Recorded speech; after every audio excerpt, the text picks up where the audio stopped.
Thank you so much. I can't wait to get started. Just while I'm getting ready, do you mind just, if you're at a table, can you make yourself a little name tent? I made mine. It's just really nice if we can all refer to each other by our names, and I can, instead of just pointing to you.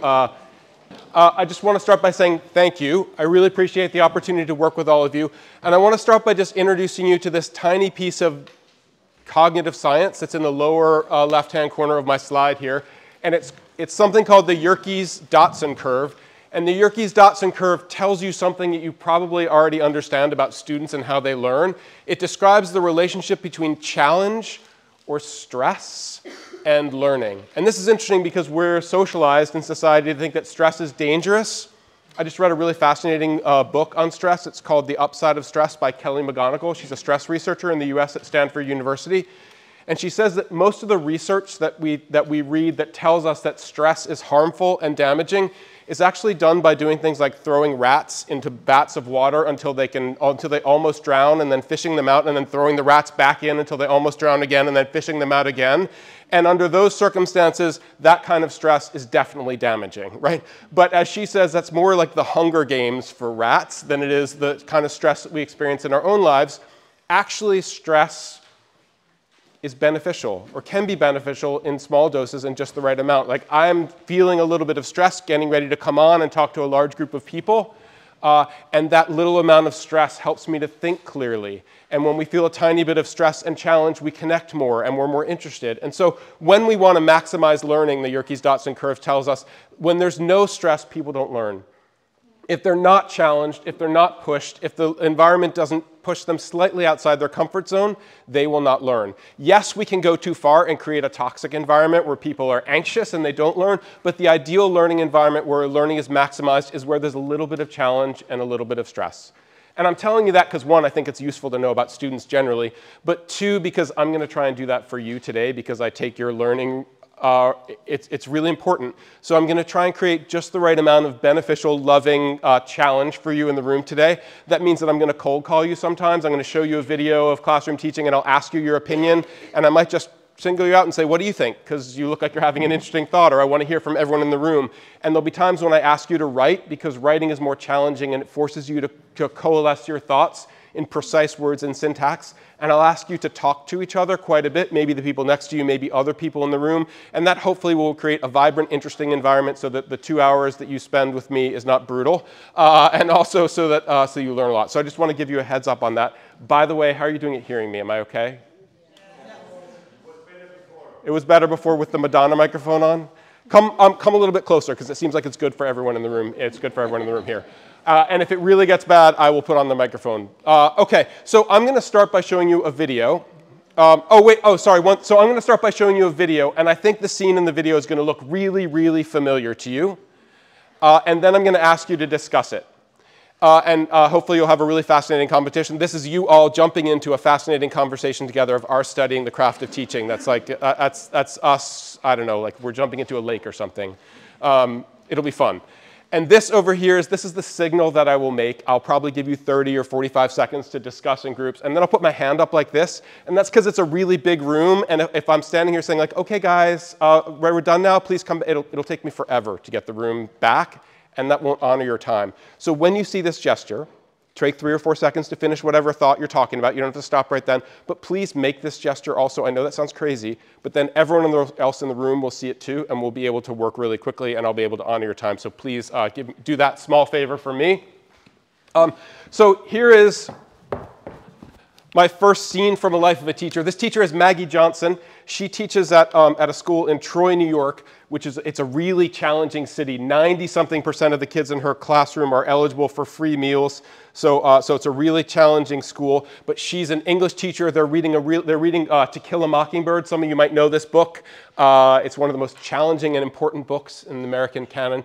And she's a great teacher. So here is just a scene from her life in the classroom.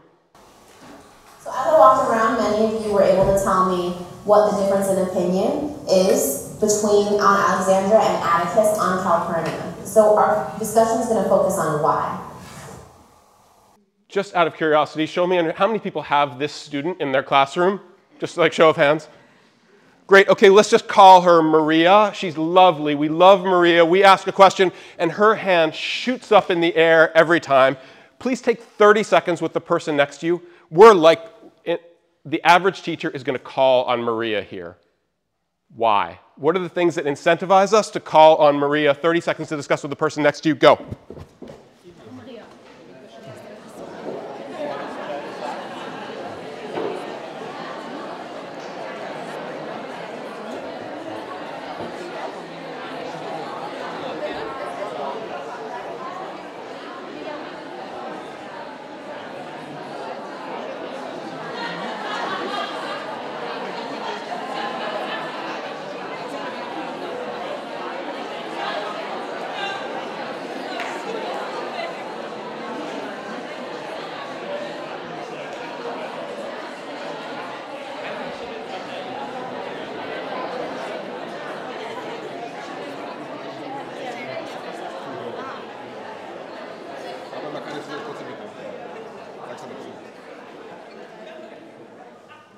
Thanks, everybody. Appreciate it.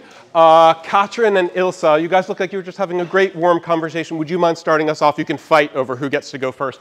And maybe Johannes could just bring you a microphone so we can all hear you. What's one, they're right over here, Johannes. What's one reason why we might be tempted to call on, behind you over there, what's one reason why we might be tempted to call on Maria here?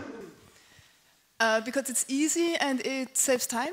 Yeah, so it's easy, right? Because, like, who doesn't want to call on? And just say a little bit more about saves time.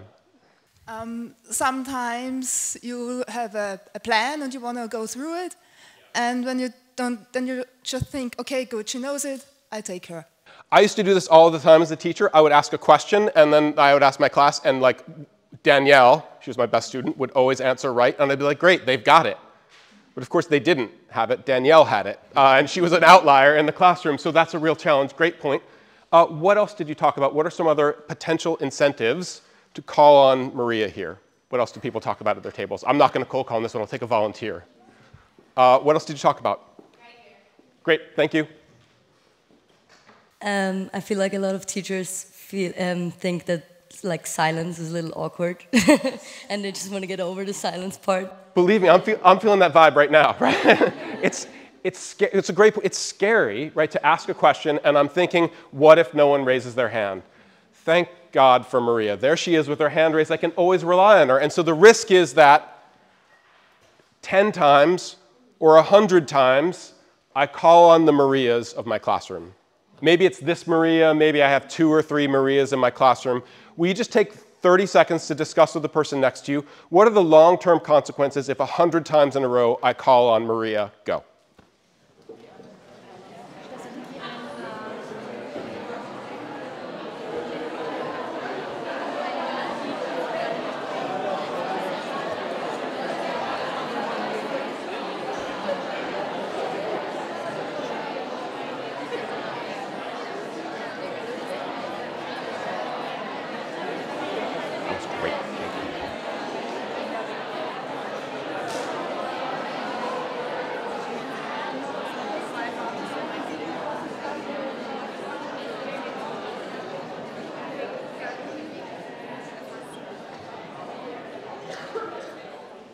Thanks, everybody.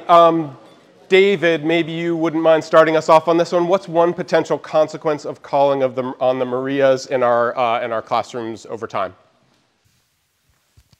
I think it might create a bit of an exclusive feeling where it's a discussion between the teacher and Maria, and it doesn't feel like a group working together. Yeah, so like all of a sudden the class becomes teacher and Maria. I taught this book when I was a high school English teacher, and it was me and Danielle. I was just out of college. I was like, had all these thoughts about the symbolism in the novel. And it was me and Danielle having a really fascinating conversation, and I'm pretty sure the rest of the students in that class wanted to stab themselves with a fork. So yes, that's a risk. Any other long-term consequences, either for Maria or for other students, from calling on Marias over and over? We'll go here, and then we'll come over to you next. The other students might lose their motivation because they see that you always call on Maria, and then they will say, "Why? It's not I won't raise my hand because anyway, nobody will listen to me." Why would I bother if Maria's always got her hand up first? I'm never going to beat Maria, So then I stop raising my hand. And by the way, what happens if I stop raising my hand? I stop thinking I'm going to participate. I stop answering the question in my head. What else? You want to add to that? Thank you. I wanted to say the same. The other students get frustrated. Either we can't think about it in such a quick time, or we don't have a chance to think about it to get deeper into the matter. Yeah, I love that, your point about just getting deeper into the content, because one, if we make it a race in the classroom, some students will decide they cannot beat Maria and they will not run the race. And then they're out. And then you really better love having conversations with Maria because you're going to be talking to her all year long. But also, we sometimes conflate, we use the word quick to mean both fast and smart. But there are a lot of questions where the fastest answer isn't the best answer. And so I just also want to think about what are the incentives for Maria here, right? She's now socialized to give me the first thing she can think of off the top of her head, which when we're talking about a novel like this, actually there are a lot of questions that require 10 seconds of thought. What does it say about my question if I think it can be answered in a fraction of a second? So there are long-term challenges to calling on the Marias in the world. We'll talk a little bit more about them in a second, but I just want to show you first what Maggie does. One of the techniques in Teach Like a Champion is a technique called wait time, and it involves just giving students a few seconds to wait. You're going to see Maggie wait 6 seconds here, and I just want you to watch what happens to the classroom.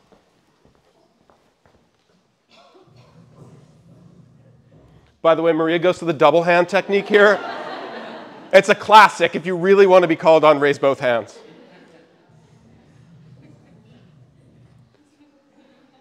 We're 6 seconds later. It takes so little time, and suddenly everyone in this classroom thinks that they can play.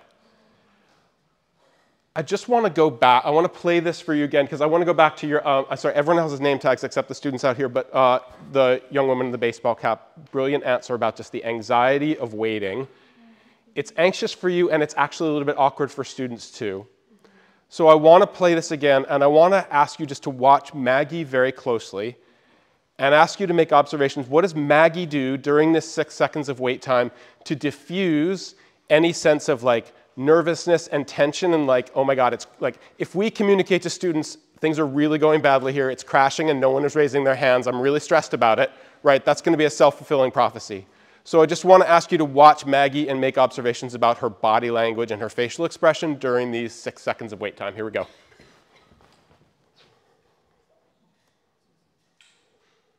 Discussion's going to focus on why.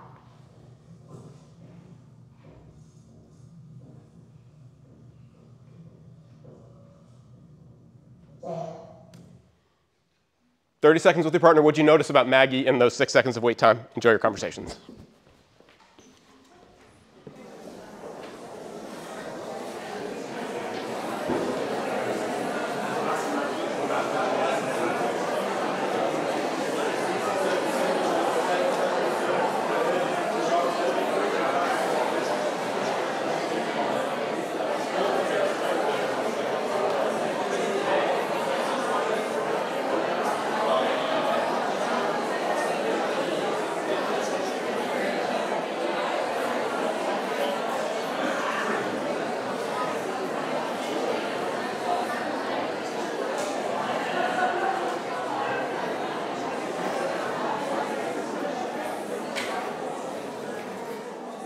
All right, I'm going to give into the world of technology. I'm going to use a microphone. Would love to hear some of your thoughts. What did you notice about Maggie during the wait time that felt important to you as a teacher? Take hands on this one. I'm going to work on my wait time. Thank you. Great, thanks. Keep them on. It's okay. Great. I can't see. Is it Anna Maria? Yes. Great. Okay, let's go Anna Maria and then Ilsa. And then we'll come over to you. Yeah, thanks. She was looking around and had a challenging face expression. Yeah. And was telling everybody, you can do it. That's how and she was also smiling. Yeah, so instead of sort of standing there stiff, like she's smiling, like I planned this, ha ha ha, take your time, think about it. So like warm, relaxed smile, little moments of encouragement to individual students that you saw around. You also want to build on that at all? I wanted to say the same thing. Yeah. It's the minimal movement. She just looked for milliseconds because everybody in the room was raising her Yeah. It's great that you raise your hand. It's super. She's raising her eyebrows, and she's really acknowledging every person in the room raising his or her hand. It's beautiful. It's not. They're both valid comments. It's not the same thing though. Ilsa's just pointing out that she has these little moments of like acknowledgement of the students who have raised their hands. Thank you, appreciate it, so that she knows that they value. I want you to raise your hand. Thank you. I'm not ignoring you. Maybe even some of that eye contact was a little like raised eyebrow at a student who hasn't raised their hand, right? But just that's a really good moment to let students know that you see them, right? That I'm observing what you're doing right now and it matters to me. Want to add to that at all? You also had your, the woman in the peach over here also had her hand up. Do you want to add to that at all? Yeah, thanks. Brigitte, yeah. I think it was, I was able to feel that her whole body was saying, we have a very beautiful word in German for this body movement. It's sort of, it's called wohlwollend, yeah? And there we have Paul Watzlawick, who said more than 90% we communicate with our bodies. And I think she communicates with her body, come on, I know that you know.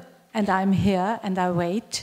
And so it was possible for the children to raise their hands in an atmosphere of being wohlwollend. Yeah, that's a beautiful word. That's going to be one of my first German words, wohlwollend. But just thinking about body language is so important. This is from the sort of like behavior management section of Teach Like a Champion, but I think it's really important to think about casual and formal body registers, right? If I'm asymmetrical, Maggie's really asymmetrical here, maybe a couple seconds earlier, she's kind of standing like this, that's casual, and it says like, everything's fine, we're chilling here, relax, tell me your thoughts. Sometimes in a classroom with students who I love just as much, I want to go a little bit formal.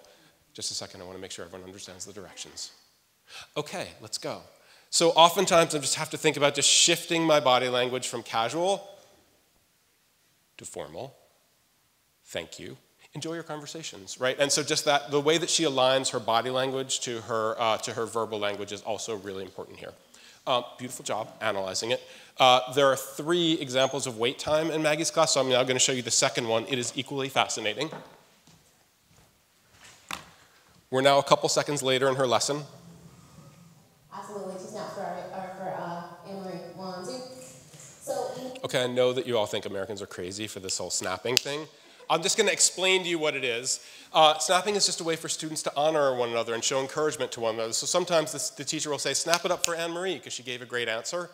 And I'll explain to you more later in the workshop why that's important.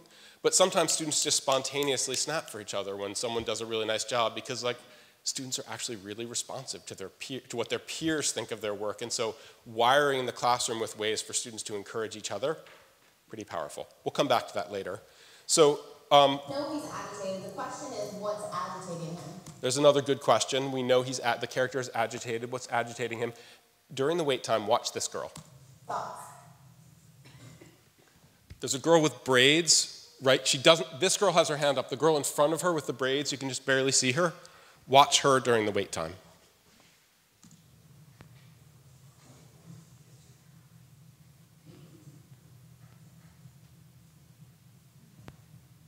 Great, and as everything in your book, make sure you pause and track our shift.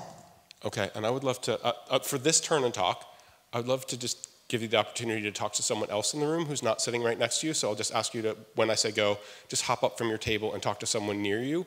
How do you interpret what this student does during the wait time? Did everyone see what she does? She kind of like, she raises her hand, she puts it down, she raises it again. We'll never know exactly what was going on in her head, but we can conjecture there could be different possible interpretations of it. So I just want to give you 30 seconds with someone new in the room. How do you interpret what that student is doing during the wait time? Go.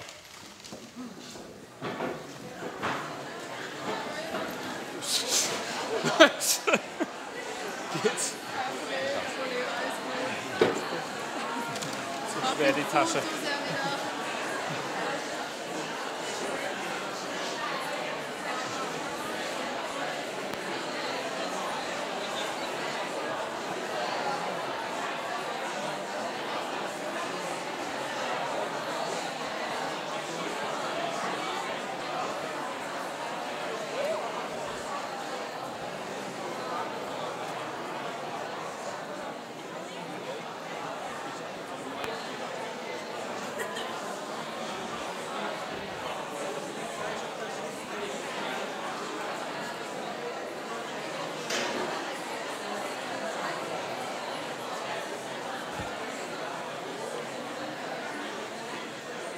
Thanks, everybody.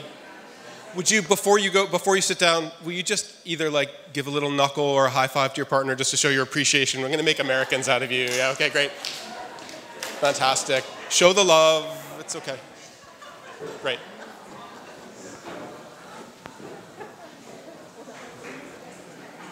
Great. This is, like I said, we'll never know exactly what's going on in this girl's head, but I'd love to hear what how you might interpret this, and maybe Emily and Peter, you guys can argue over the microphone. They're in the second row over here. Would you guys just tell us what you talked about and what you thought about this? Thanks. Okay.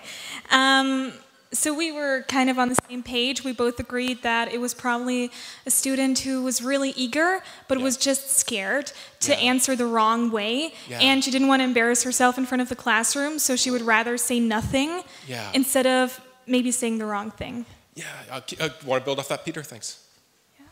Yes, exactly. And I think she was very insecure too, and maybe she had more thoughts and she didn't knew what's the right thing to say. So there is up, down. I don't know what to say. Right. So she's clearly expressing. Thank you. That was beautiful, you guys. Some kind of hesitancy, right? Like, oh, I've got no. I shouldn't answer. Too risky. You know, who some sort of narrative in her head of I should raise my hand. No, I can't do it. Yes, I can. Right. This student who's hesitant to raise their hand, it's much more important that she raise her hand than the Marias of the world who are like, they're always sure that they know. Like, this is the student we want to invite into the conversation. So that's one possible interpretation. Did anyone have a different interpretation of what? Yeah. Thank you. Is it better? Yeah. Okay. Is it better without the microphone? I'd be so happy if you said yes. Okay, I'll just try and be aware of that. Thank you for the feedback. I was going to come over here because I was just asking for other potential interpretations of the student's behavior. Thanks. Oh, thank you. Yes, we also saw the hesitancy, but we saw a little bit of a positive side in her. She felt part of the team. She probably knew that everyone was with hands up, so she decided to be a part of it because her teacher was expecting that. Oh, and so she thought, I just want to play this game as well. Great, and so maybe she's like, yeah, I want to be a part of the team. And then maybe she's like, well, my answer isn't quite good enough. Maybe I should think a little bit more about the answer. Oh, now I've got an answer that's really, maybe it's like, yes, maybe it's I want to join in. Maybe it's I can think more deeply about this before I answer. But this, either way, it's a really good thing that's happening to this student during the wait time. Catherine, right? No, Christine, want to close us out on this one? Yeah.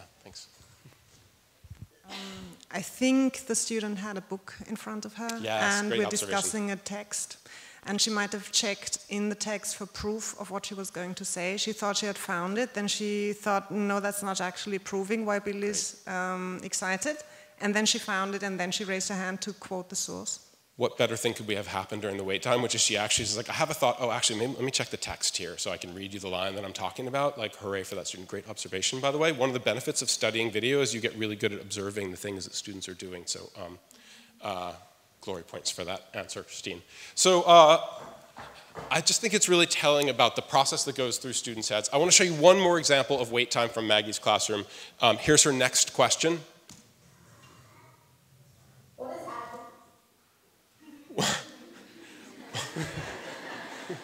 Wait, what's the question?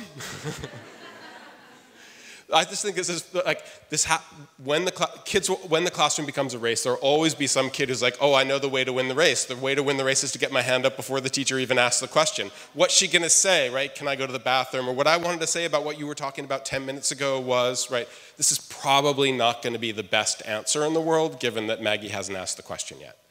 So I don't know why that's funny, I just think that's funny. So we've seen lots of examples of Maggie's wait time here. I'm just going to come back to my slides for a second. So we're talking about what usually happens, how does it affect students? What we're talking about is, one, the wait time is a technique. It's a really powerful idea, which is on average, a teacher waits less than 1 second before taking an answer. If it becomes a race, only some students can play.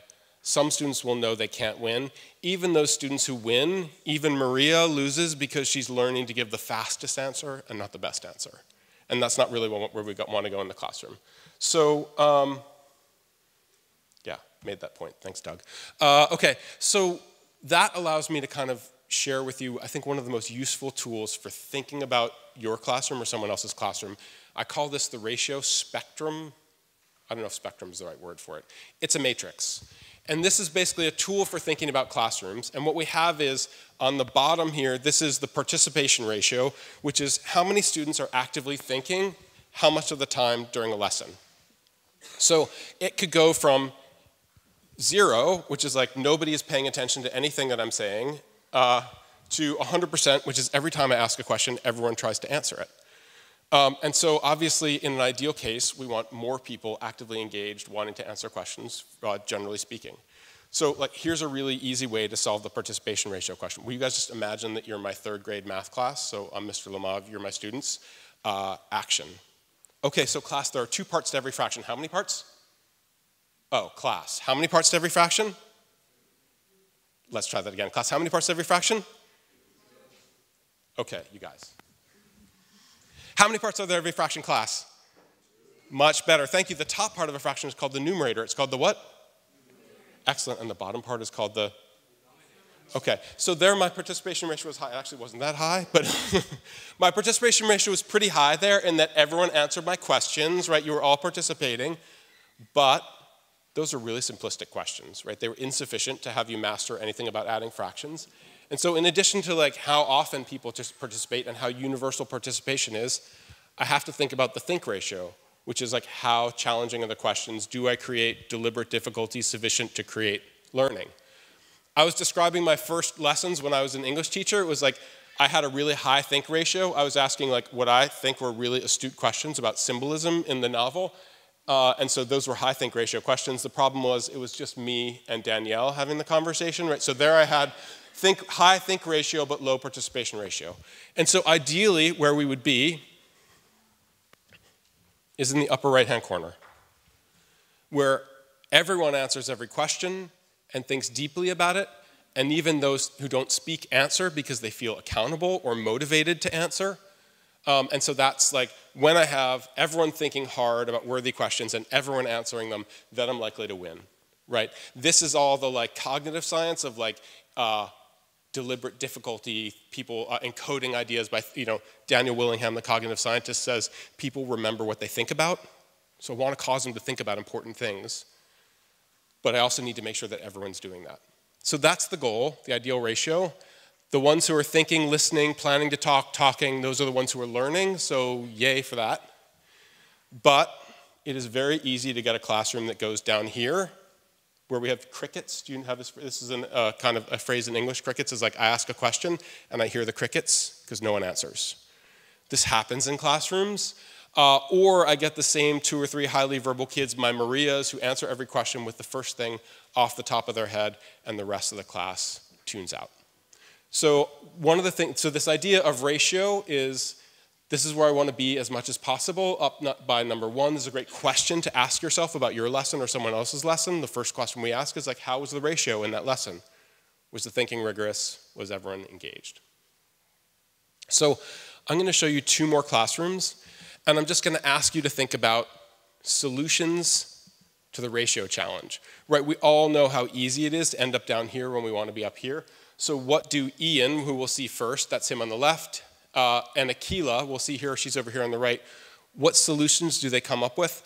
In this case, I'm going to show you both videos, and I'm just going to ask you to compare and contrast them. What do they have, what's alike, and what's different about the 2 videos?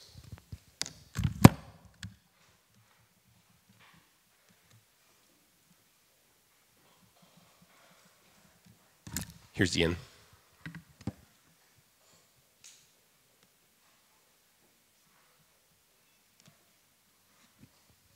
We've got 4 names. This underneath each name says how tall they are, okay? 28. Well remembered. Spot is. Rex is. And Duck is.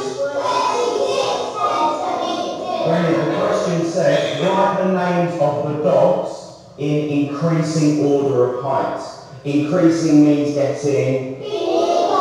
So we need to start with the smallest one first, with your partner.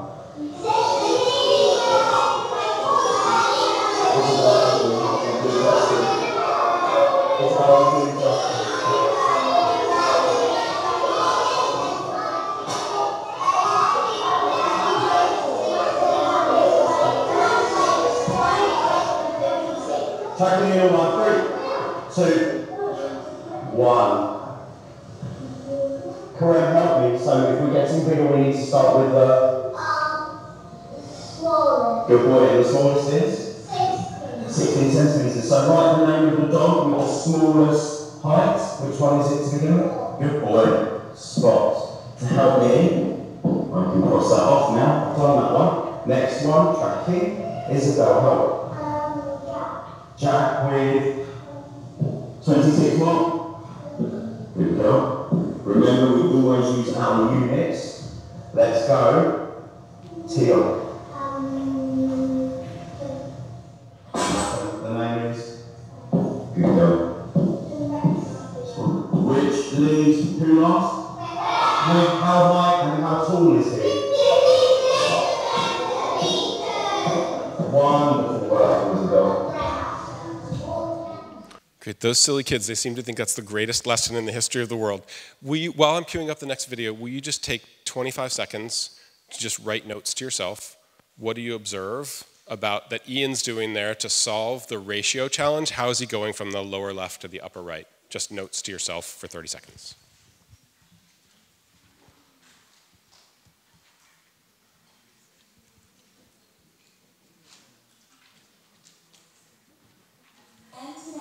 Sorry.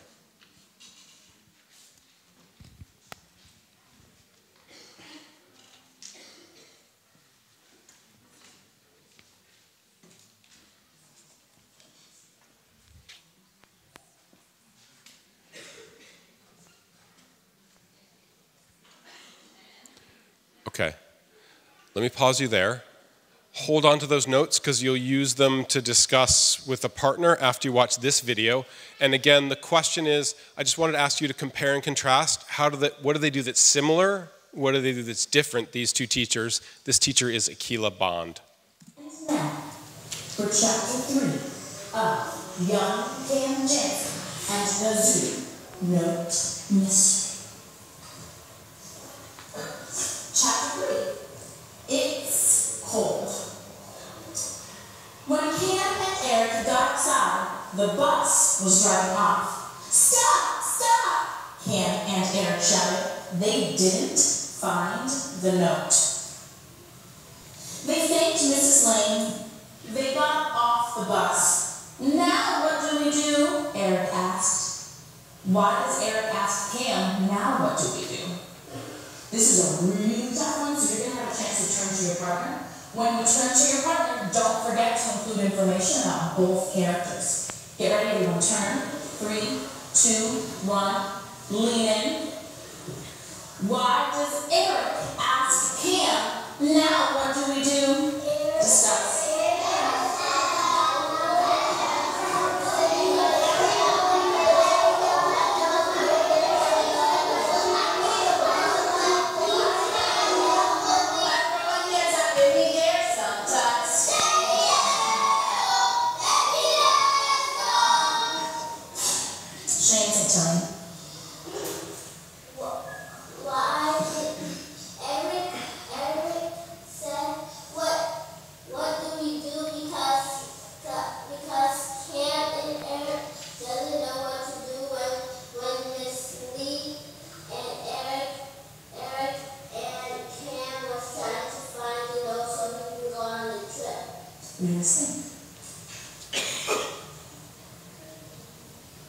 Fold.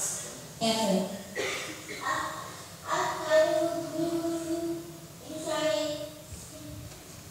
Great, and before I give you the chance to talk to someone about that video, I just want to give you 15 seconds to jot down some notes about your observations.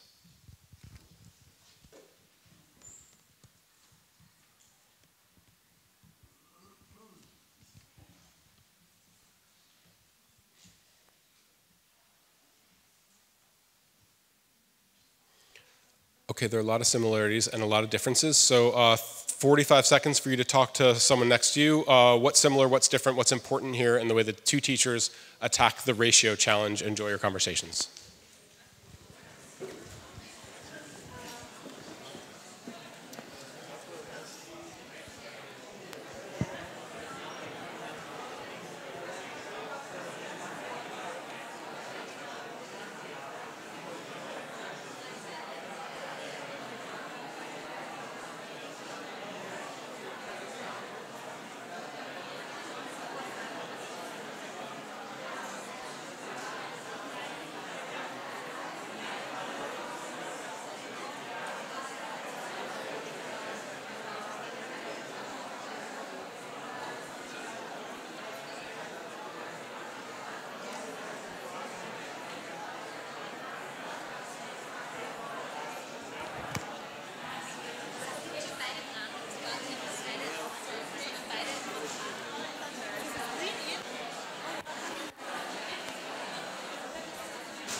Just get the feedback that sometimes when you talk it's very, very fast, so they can't get it because of the language, not because of the understand. So it's slow. Yeah.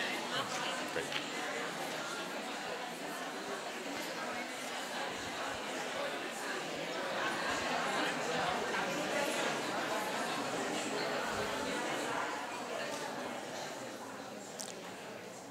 Thanks, everybody. I'm going to try and slow down my talk a little bit, so I talk too fast. I know it's hard to translate. I'll do better. But I would love to hear your thoughts about what Ian and Akila do to build the ratio in their classroom, think ratio and participation ratio. And maybe, is it Anna in the blue there? Yeah. Would you mind starting us off? Any observations? She's right behind you, Johannes. Sorry. Would you mind starting us off? Your table seemed to be into it in a really good way. So what were you guys talking about? Okay, they both change from these different types of talking. This partner exercise, turn and talk, yeah. Yes, and they both say turn to your partner, and the second teacher said lean in, and then 3, 2, 1, and go. Yeah. Both have this 3, 2, 1. Oh, interesting. And then they start. And also the coming back from this activity, the first teacher had this motion with his hands, I think, yes. And the second teacher had a song. Yeah.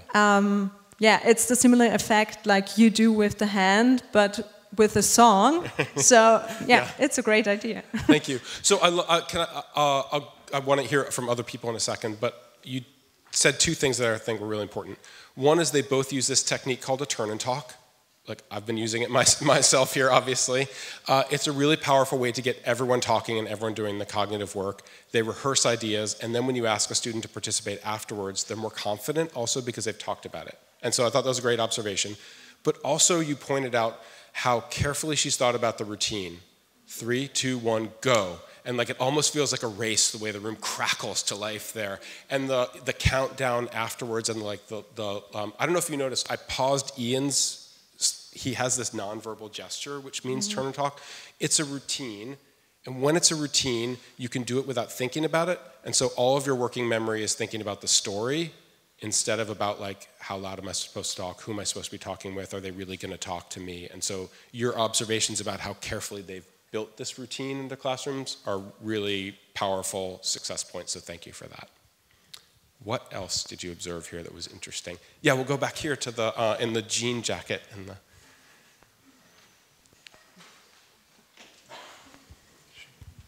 Thank you. So the female teacher also had more structure in the group work. She told them real quick, lean in together, talk together.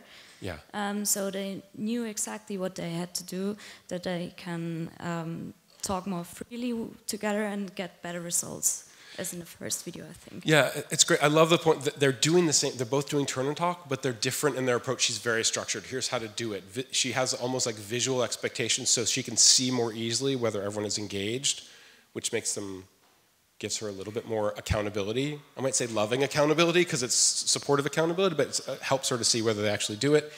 He's a little bit looser, but he even does something at your talk, which he even says, make sure you involve. So he's really attentive to, was that where you're going to go? Yeah. Sorry, I spoiled it for you. Please include Justin. When he saw that like one boy isn't included, he pointed it out to the other girls next to him. So that's what I wanted to say. So they've both built these really powerful routines that the students know how to do, but they're also both really attentive to the routines and always kind of managing them and making sure that they're working well because they're really powerful. If the kids know the routine and they know how to do it well, I say turn and talk and the room crackles to life, and then I start to get high ratio. Did anyone talk about what happens after the turn and talks in both cases? Great, we'll go to Emily. No. Emily. Yes? Emily. Yeah. Like a difference was that she didn't immediately affirm or correct his answer. Yeah. She asked the students to do that for her. Great. Instead of him who immediately said yes or no or good girl or something like that. Yeah, great. So he affirms and she says agree, disagree, or build. She asked the students to build off each other, which is socializing them to listen. Great observation. Danielle, you had your hand up also. Daniela, sorry. I think, if I saw it right, actually, Akira, she had some signs just to show whether it was, in the opinion of the children, whether it was good or not. Yeah. So actually, they even have a routine to do like judgment for the other students, what they said. Yeah, great. So it causes them to be thinking more carefully about this and listen more carefully to what their peers are saying if they have to evaluate it. Kids can see that people are listening, so all different approaches to the same idea of building listening behaviors. Something else happens after the turn and talk, though, that we haven't talked about that's really important. Anybody talk? The first students that they talk, there's something similar about the first student that they call on after the turn and talk. Anybody want to take a shot at it? You look like you think you might have a thing. No? Okay, okay. Yeah, thanks. Barbara? Yeah. Thanks. It was a cold call both times. Can you just define what cold call is? Yes, so there were people raising their hands, but both of them called on a student that did not raise their hands. Yeah. And can you just talk about why that might be important and what it might do for the ratio in the classroom? So if you don't know if you're going to be called on or not, you will have to be on your tippy toes and to pay attention, because there might always be the chance that you'll be called on. So you will always have to have an answer prepared. Yeah, great. So this idea of like, in most classrooms, the students actually decide who's going to participate. You raise your hand or you don't. You're Maria or you're, David, who never raises his hand.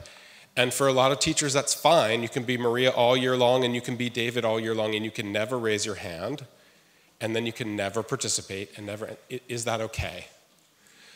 I would actually say I want to confirm. There are people who will tell you that bad things about me and my teaching techniques. That I'm a monster who wants to harm children by cold calling them. And so I'll just tell you this, I think, funny story, which is I cold called my daughter at dinner one night about a year ago. You're probably thinking that's really crazy, but I'll tell you the story, and then you can decide if it's crazy. So I have 3 children. At the time this story takes place, I have a son who's he's a senior in high school, so he's 18, and I have a daughter who's 16, and I have a little daughter who's 11. And so my son and my older daughter, they're having like an intense conversation about their science classes and the chemistry teacher, and do they like this chemistry teacher, and does she do it, are the labs any good, and they're this very intense. And I'm looking at my little daughter Willa down at the end of the table, and she's looking at them, and she's thinking, am I allowed to participate in? I don't go to high school. I don't have like a science lab like my older brother and sister. Am I allowed to participate in this conversation? Am I a legitimate voice in this conversation? So I cold called her and I said, what about you, Willa? What happens in your science classes? Right? That's a cold call. It's inviting someone into the conversation, and it says to someone who might be unsure, yes, your voice matters here too. I have a colleague who works in sub-Saharan Africa, and in some places in sub-Saharan Africa, the culture is very gendered, and there's a sort of social taboo against girls participating and raising their hands. And so one of the things that they do is they cold call the girls, right? Which gives them the opportunity, breaks the social norm for them. They participate, they find that they can participate, they do well, they're more likely to raise their hands, right? So a cold call can be an invitation. It has the accountability benefits that Barbara is talking about. Everyone feels like they might be called on at any time, so they better be on their toes. But it also has an inclusive, your voice matters here too, if we do it positively. So I think it's really important to think about how do I make cold call positive, and I think that there's a clue in these two videos, which is in both cases when Akila and Ian cold call students, both of their first questions are cold calls. Everyone is prepared, right? The students have turned and talked so that they all have an answer, and she can be confident about that. So there's kind of a synergy between these two techniques, turn and talk and cold call, both of which you can read about. You can read more about in Teach Like a Champion. Actually, I was just thinking one other thing. Did anyone talk about what happens when the very first girl that Akila calls on, her answer is really long? And should I replay it, or do you remember this girl? Replay, please. Okay, and then I'm going to come to Matthias. Yep.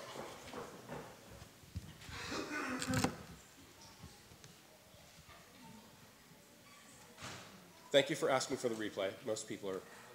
Sometimes people are hesitant to. I'm glad you asked. And now, 3, 2, 1, lean in. Okay. Why does Eric like throwing hands up in the air sometimes?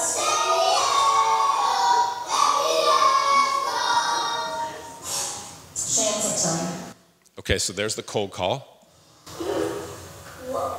Why did Eric said, what do we do because Cam and Eric doesn't know what to do when Miss Lee and Eric and Cam was trying to find the notes so we could go on the trip. Okay.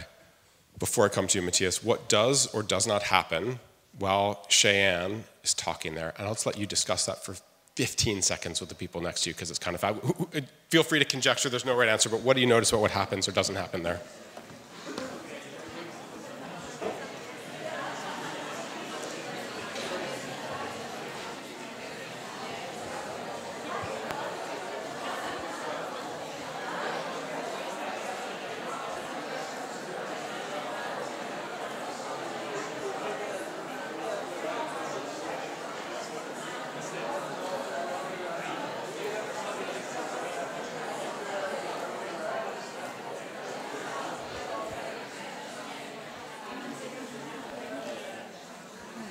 Okay, Matthias, will you start us off? And then after Matthias goes, Johannes, will you build off of Matthias in whatever direction you want to go? Great, brilliant. Yeah. So it's going to go Matthias, then Johannes. Yeah, sure. What I was trying to say before was that what I observed, what I loved about her answer was just she was, or to me, she seems that she was stretching her own answer. Yeah. So she was answering incomplete or full sentences. Love it. Right, and she gave a reason for that, because I think that was what the teacher was looking for. So what's in a text that gives you evidence to back up your answer? I love that. So one of the techniques is just about the importance of having students practice answering incomplete sentences, right? It's a full and complete thought, but that's hard. And you can hear Cheyenne like struggling to construct this sentence. And we'll talk about that in a minute, but I just want to give Johannes an opportunity to build or agree or disagree or go whatever direction. He's in the blue shirt right here, Johannes. Yeah, we were wondering if she has eye contact with her. I don't know. I've not realized it or seen it. But I think it's also important to have the eye contact.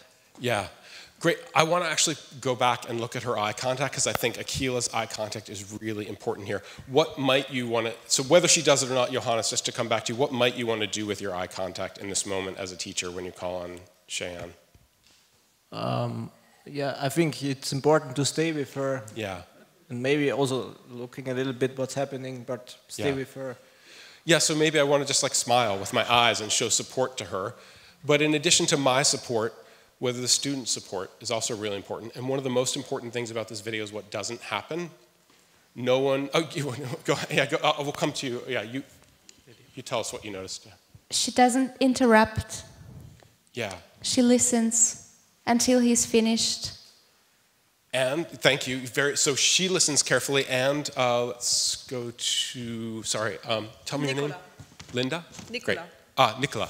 Yeah, she is actually looking at all the students to invite them not to cut her off. Yes. So she's like, give them the room, her the room to finish her thought. So she has built the expectation that when someone is struggling, right, we're not going to call out the answer, even though we think we're smart and we have it ourselves, right? What doesn't happen here is not only does Akila, listen carefully, but everyone else, no one shouts out the answer. No one cuts her off. No one shortens her.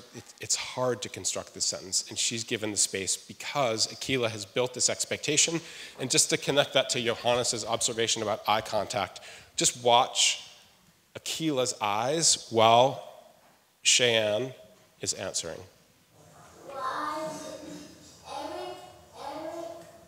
So there's a little like, yeah, keep going, affirmation from her. Now watch her eyes. This little this is called be seen looking, which is like, I want students to know that I'm observing their behavior right now because it's important. So now she does this little thing, she lifts her chin so that all the students in the class know I'm looking to see whether you do the expectation. And the expectation right now is that you listen carefully and you not call out and you don't step on Cheyenne's toes. So here you can see like the eye contact is actually with the other students here.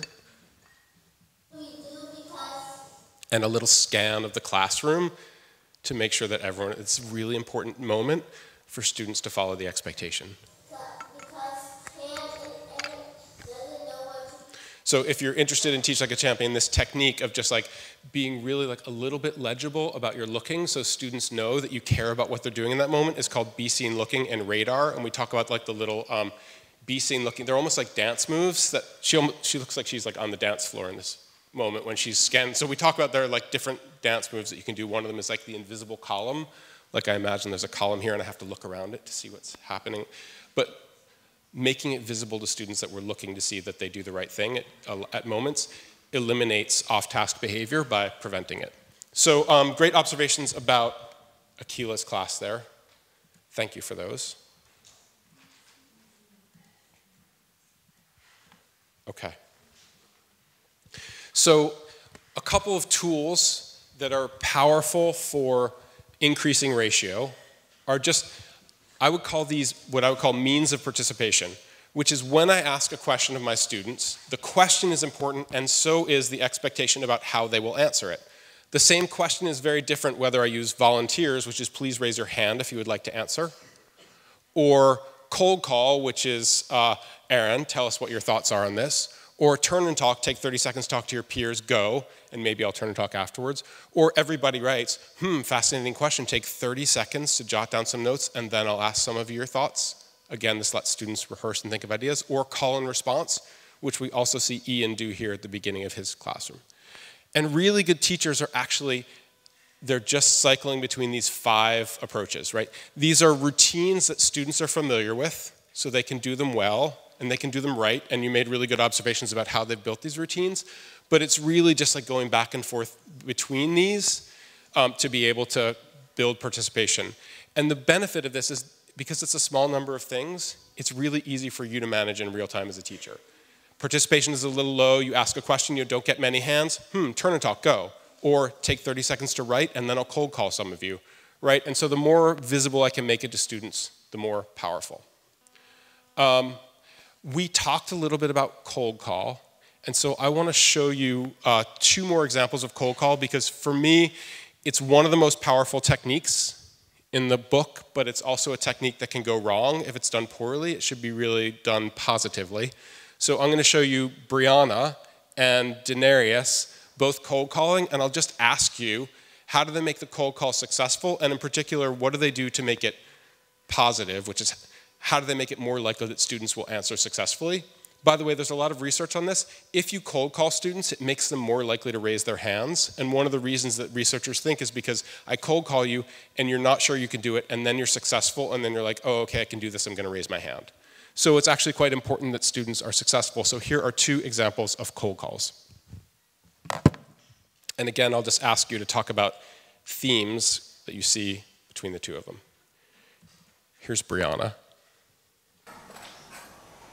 Take your teacher to your Gina. You guys have 5 minutes to read the section and answer the question. You're reading about Lady Justice and answering the question. Everyone's got a pencil out? Go.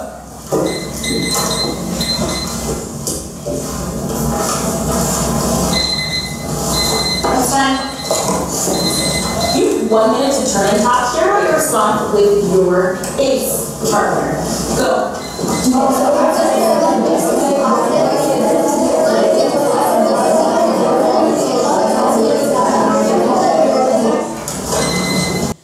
Okay, here comes the cold call, and she's going to cold call this student right here with the gray backpack. His name is Adriel, and I asked her about this, and she said Adriel is a kid who doesn't speak English at home, he speaks Spanish at home, and he's very reluctant to participate, and so I wanted to like invite him into the class, and the first time I cold called him, I really wanted him to be successful. Before I show you the cold call, I actually think there are several things that she's done already to help make sure that Adriel is successful. Will you just take 30 seconds to discuss with your partner, what has she done, knowing that she's about to cold call Adriel, to make sure that he will feel successful and give a quality answer when he answers? 30 seconds to discuss.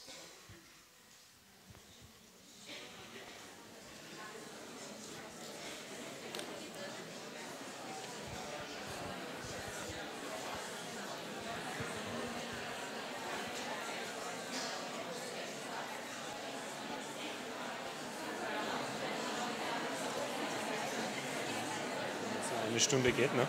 Es geht noch 1,5 Stunden. Aber es wird nach 5 Stunden im Plan. Es wird nach 5 Stunden im Plan. 14:45 ist auf der Zeit.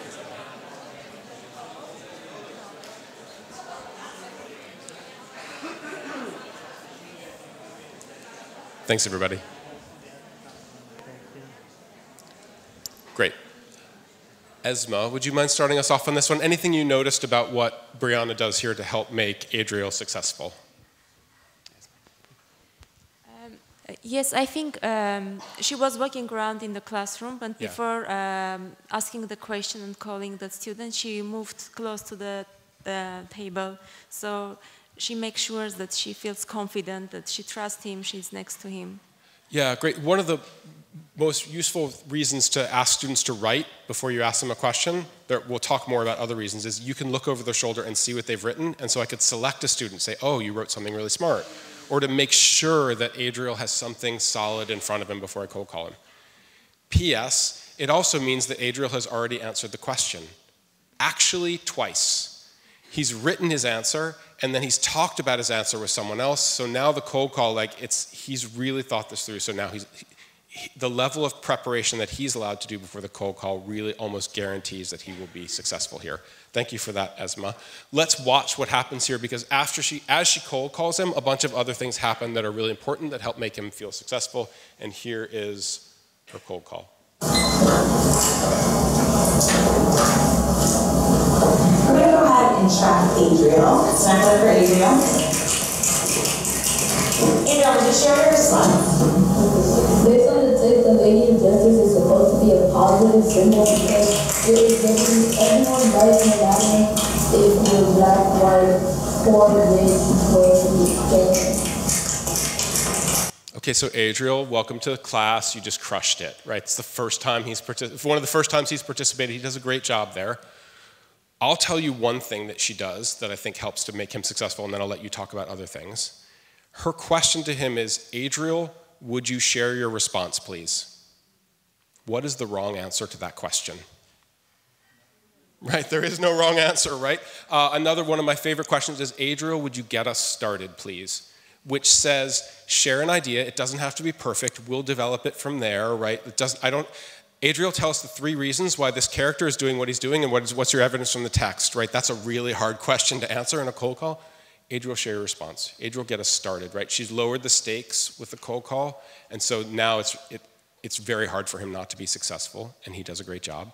But there's some other things that she does here that are important, and I'll just give you 15 seconds to talk about some of those with the people next to you. Go.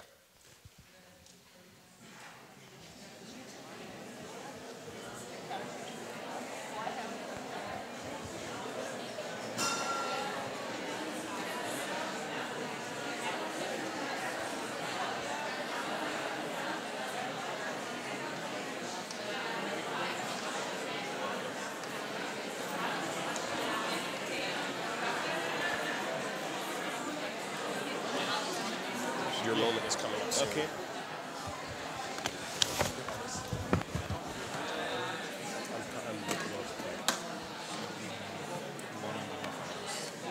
I might do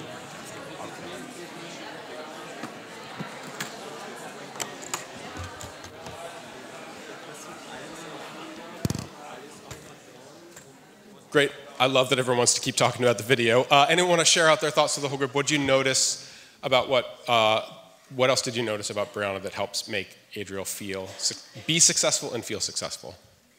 What'd you observe?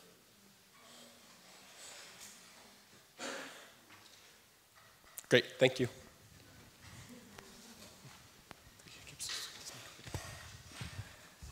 The first thing we noticed is that even before he started talking, they already snapped. So it's like kind of motivating for him to like, okay, you already did something right by even thinking about an answer and having one ready and already like answering them by yourself on the paper and also talking. So it's motivating even before he formed an answer and talked. Yeah, and your peers are more motivating than the adult. It's great if an adult can say, Adriel, great job, I love what you did, but if your peers are like, we love you, we support you, that's even more encouraging. So she says, snap it up for Adriel. You might think the snaps are crazy, but it's basically like saying, like, cheers for Adriel, go Adriel, and he feels the support and love of his classmates. If you think the snaps are crazy, there are still things that you can do to make sure that students feel the support and from their students. Let's everyone give Adriel our eyes if people are looking at you. That says what you're saying is really important. So often, in at least American classrooms, you might call on Adriel to answer the question, and Adriel looks out at his classmates, and they look like this. Who in their right mind answers a question with a sincere thought about the book to a room full of people whose body language says, I don't give a damn what you're saying right now? Nobody answers. So the fact that they're looking at him with their eye contact says what you're saying right now is important to me. So yes, I think the snapping is powerful, but even if you don't like the snapping, being attentive to the belonging signals that students are sending one another with their eye contact and their nonverbal gestures is actually really important. One other thing you probably talked about is the beautiful smile that Brianna gives Adriel when she cold calls him. She says, let's go ahead and track Adriel, and there's this beaming smile which says, Adriel, I want you to be successful. I'm not cold calling you because I want you to fail. I want you to succeed, right? And so again, just like facial expression, body language are critical here. Here's one other example of cold call. Actually, really quickly before I end this video, she goes from Adriel to one of the strongest students in her class, Renee. She's also going to cold call Renee, and I just want to ask you to ask you what you notice about this cold call. Renee, share your response. Which are Renee?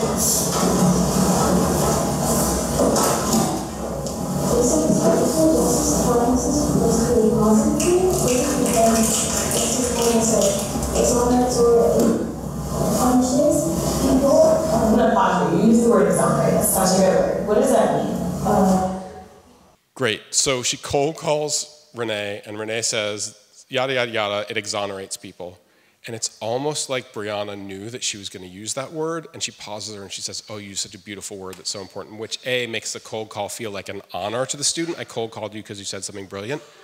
Raises the question of how did Brianna know that Renee used the word exonerates in her answer? Thank you. Sarah's got it over there, right? Because she asked them to write, while they were writing, she walked around and she looked over students' shoulders and she selected students to honor with a cold call. I'm going to cold call you and make it seem like you did great work so that you feel appreciated. And our phrase for this is hunting versus fishing. Lots of times when I call on students, I'm fishing. I'm pulling something out of the lake and I'm hoping it's a good answer from a student, but really I have no idea what they're going to say. And you've all been in a situation where you call on a student and they say something that's like way out here. She's hunting here. She walks around, she looks for good answers. She's actually decided strategically who should participate in the conversation based on what they wrote. And so she can start with a really optimal, interesting answer. It could be a typical mistake, could be a brilliant insight, but she can say like, oh, I saw what you wrote. Renee, it's so interesting, please get us started. And so if you write before a cold call, it not only allows students to prepare and be successful, but it allows you to choose optimal starting points as opposed to choosing a random starting point with a student. So that's one other little pro tip that we can take away from Brianna here. And before we take, it's really hot in the room, so I'm gonna give you a little tiny break just to like stretch your legs. But before that, I wanna show you this video of, do you want a break or do you just wanna fire through? People want to break? People want to break. Okay, fine. Here is one other example of cold call. This is Denarius Frazier. This is the day right before the exam. And so this is their like preparation, their retrieval practice for the exam. Is also cold calling here, and Denarius does a really beautiful job of making it positive. And I'll again ask you to analyze why. So So I actually want, before we move forward, to review some of that vocab. And so, take a second to just look at this diagram and get ready for some questions.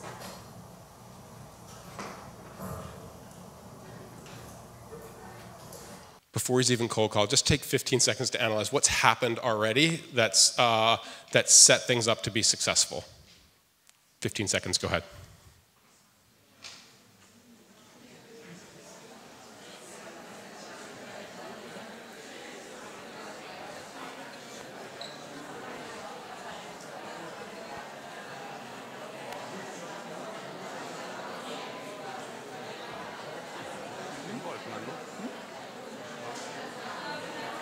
Pause ist wichtig jetzt. Ich glaube, das letzte Teil.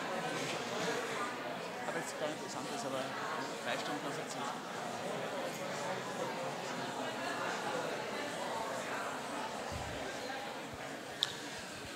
I just went back and froze it. How many people, just at show of hands, talked about this moment where he smiles and he says, get ready for some questions, right? Not only does he say, I love you, I want you to be successful, but get ready for some questions tells you what is about to happen.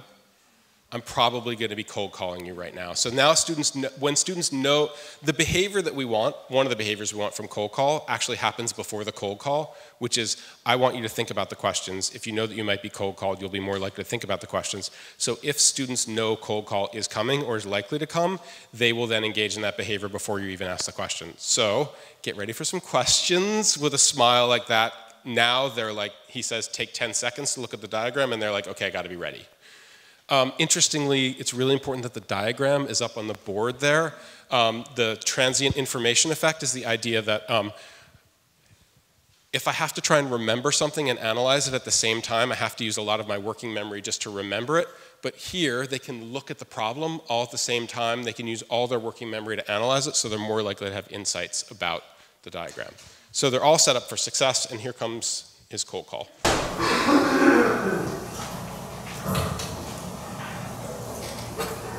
Another really beautiful smile there. I like that people are laughing. Give me an example of a radius. McCarty? Strong voice. Strong voice just means speak up, please. Exactly. What about another example? TSS. AD. Give me an example of a diameter. Okay, so at this point, right, because everyone's getting cold called at once, so you kind of know like you have to be ready because it's probably going to come to you. You really want to be thinking carefully as a student. Lauren, ED, give me an example of a chord. One of the reasons why teachers are hesitant often to try cold calling in their classroom is because they're worried about what they will do if a student gets it wrong. Right? It's really hard. You cold call a student, they're like freeze, they don't know what to answer. You want them to be successful. If we're asking real questions, they won't always be successful. And so it's important to have in your back pocket, like, what will I do if students make a mistake? And so on this cold call, Daenerys is going to ask a student a question, and he's going to get it wrong, and you're going to tell me what's useful about how he responds to the student making a mistake on the cold call and why it's productive. Shamar. Is ED a chord? Turn top. 30 seconds. Go.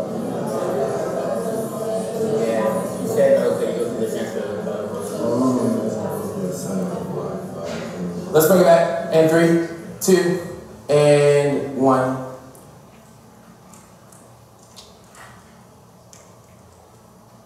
Track Isaiah Clark. Strong voice that we often hear. 1 second. Jailer track. Thank you. And I.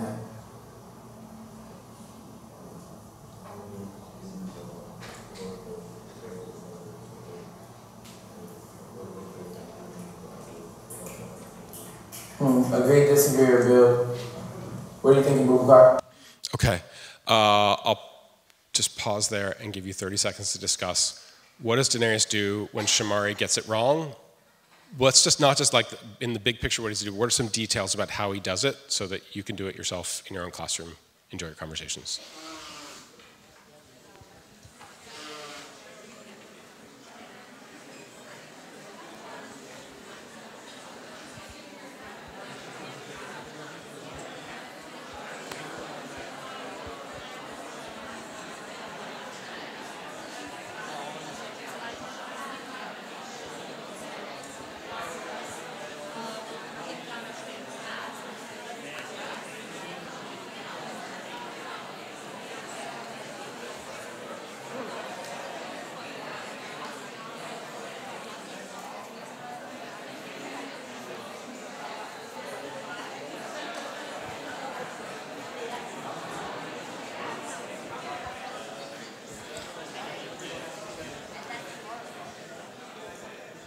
Thanks, everybody.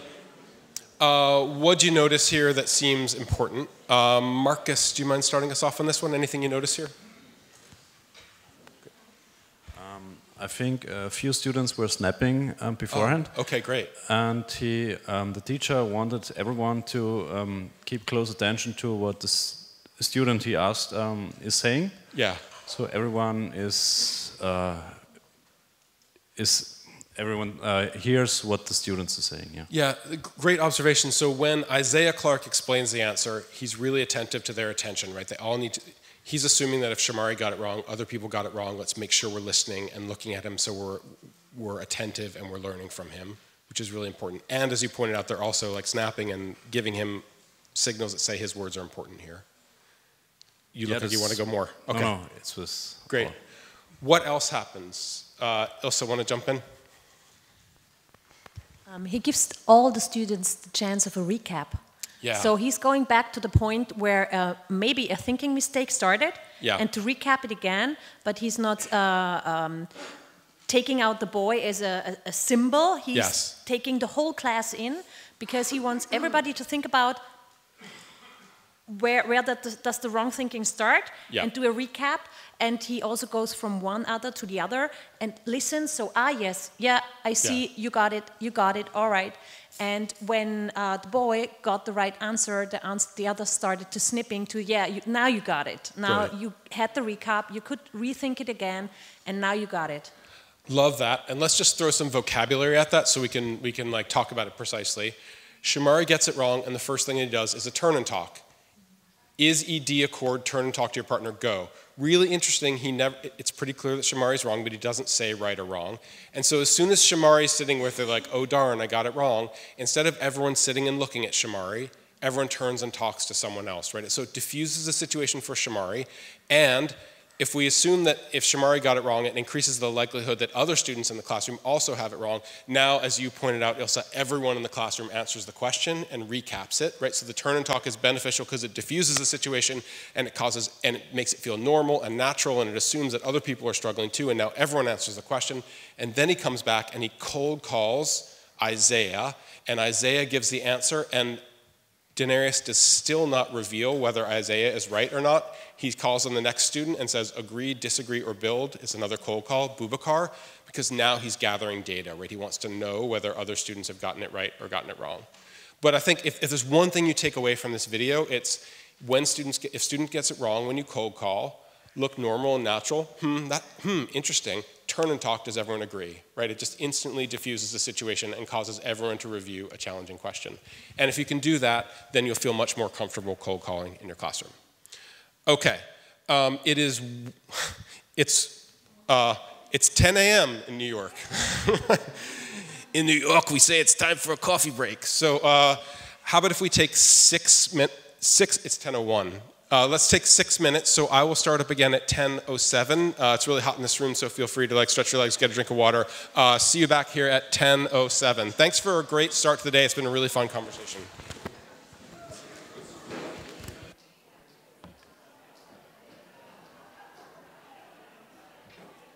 Okay, just a little bit of recap. We've just been talking about this idea of how can I create ratio in my classroom, and we've been talking about how these 5 tools can help with that. Volunteers, cold call, turn and talk, everybody writes, and call and response. And I just want to give you, one of the things I always try and do in a workshop is model the things that I'm describing, because I want you to experience it as a learner. So you'll probably notice that I've been cold calling and taking volunteers and doing turn and talk, and there was a little bit of everybody writes, and my call and response failed miserably, but you can't win them all. And just, so I want to give you a minute as participants to reflect on some of the things that you've observed by participating. So can I just ask you to take, this is going to be really meta. Also, I'm going to try and slow down. Okay. I get really excited about teaching. I talk too fast.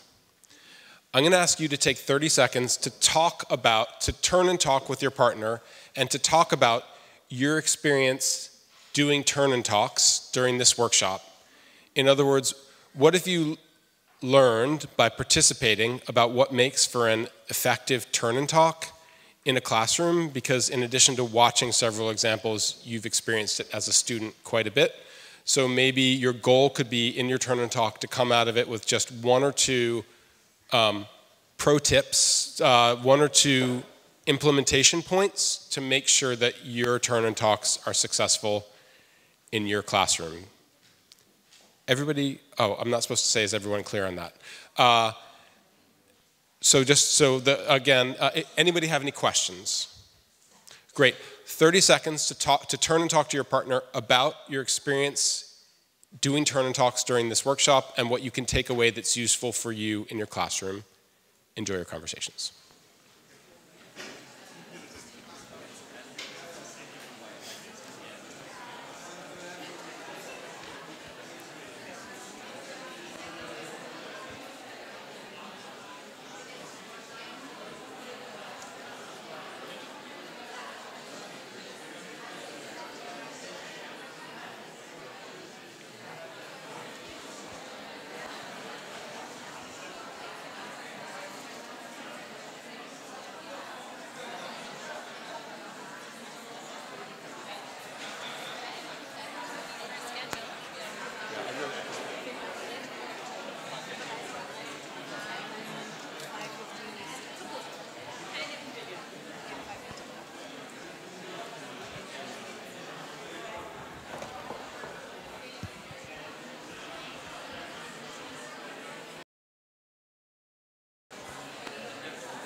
Great, thanks everybody. So it's a gift as a teacher to be in the learner's chair because you learn a lot about the experience of being a learner.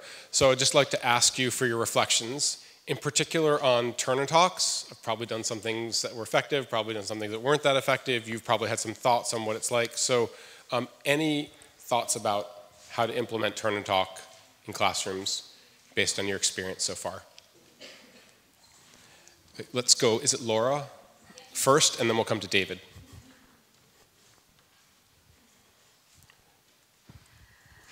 Yeah, my experience was that it should be short, so yes. Really just 30 seconds or something, because if it's too long, then you just talk about nonsense.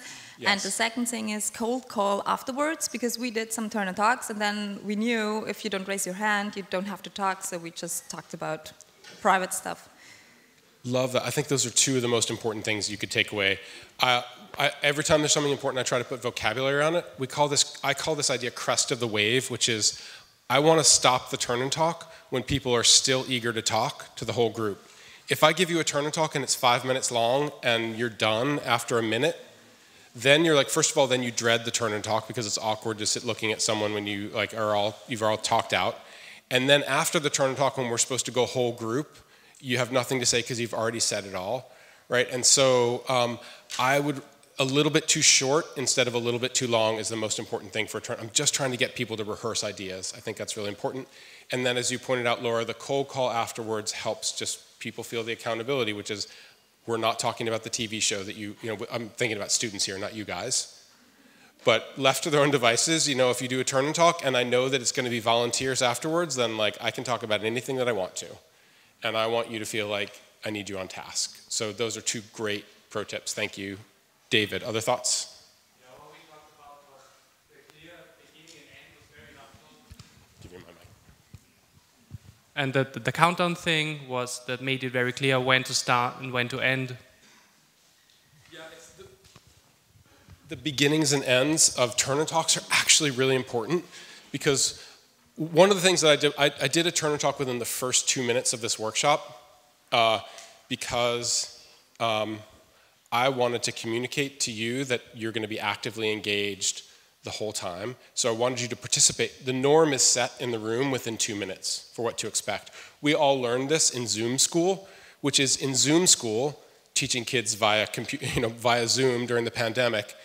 If you don't actively engage kids in 2 minutes in that lesson, they're turning off their camera, they're internet shopping, they're going to be like, the video is going to wash over me and I will not be participating. And so now we know that I need to set the norm right away. In the first 2 minutes, I'm going to ask you a question that you're going to answer, and you're going to see everyone else in the room answer the question so that you read the norm of the norm is engagement. So one, I like to do a turn and talk like right away at the beginning of class, just at the norm. And 2, the in-cue is really important. And I've varied my in-cue, but my in-cue has been like, turn and talk to your partner, 30 seconds, go. Right, just that go gives you a start that makes it crackle to life a little bit more. Sometimes I've been like, enjoy your conversations, but even with adults, the cue that you use sets the energy level in the turn and talk, and you want the room to explode to life, crackle to life when you do a turn and talk. Those are great observations from Laura and David. Anyone want to add anything else before we move on? Thank you. Great, we'll bring you a microphone, yeah? Thank you. That's how I feel with the microphone too, right? Is for a turn and talk that it's super important that the question is very clear, because multiple times now we took up like half of the time of the turn talk just to get on the same page about what is to do. That is such good advice. I should take it more often. Usually, I try to have the question up on the screen when I do a turn and talk, because 1, you start and you forget, and I can always remind myself by looking up on the screen. But being really clear about the question is very important, because if it's not, then people will, goodness only knows what people are talking about. And then when I cold call them afterwards, I don't have the benefit of their being prepared because they've been guessing what I'm going to ask them about. So that is also great advice. Can I just say, oh yeah, there's more. Daniela, right? Yes, great. No pressure, Daniela, but these detailed pieces of advice about effective turn and talk have been like some of the best I've ever had in a workshop, you guys. Great stuff. No pressure, Daniela. Okay, I wondered, because I'm using turn and talk in class, and I wondered if it wouldn't be useful, I mean, I'm thinking of my classes, and I do this, if you do a check for understanding before you start your turn and talk, because you didn't do it, and what happened to our table here sometimes is it wasn't clear, as we heard before, and so they did a check of understanding with me, and then I explained it to them, and then we did our turn and talk. So I think if it's not about 30 seconds, but 1 minute, you could, I mean, I'm just asking you, what about combining the two? I think it's a great idea. I want to make sure that students have what they need to be successful during the turn and talk. So I could do something like, great, really quickly, let's review 3 things about, 3 things about cold call that are really important. Discuss what else is important. Go, right? Or you tell me what's, so I could do some cold calling before the turn and talk, and then send you off to a turn and talk. I think it's a great adaptation. Thank you for that. And by the way, that's just like, I think of these techniques as tools that craftspeople, which are you, use and adapt to create a work of art in the classroom. And so I love this idea of, hey, there's a tool, here's a different way you could think about using it. Is that a good thing? Absolutely. Or hey, here's a tool and I think I would do it slightly differently because I have a different style as a teacher. Yeah, that's the point. It's not supposed to script you, it's supposed to let you be the teacher that you want to be, but just have tools that you can use. Speaking of challenges, I thought I'd just go back to the first video that we watched was Maggie Johnson, and the theme was wait time. And I just want to ask you to think about, we were talking about what could go right and what could go wrong with cold call. Let's think about what could go right and what could go wrong with wait time. And to do that, I'm going to ask you a question, and I'm going to ask you to experience wait time just to reflect on it, kind of like I did with the turn and talk. So here's my question, and I'll try to give you wait time here. What is 1/3 plus 1/2? Oh, thank you, Aaron. Great, so we planned that. What went wrong for me there?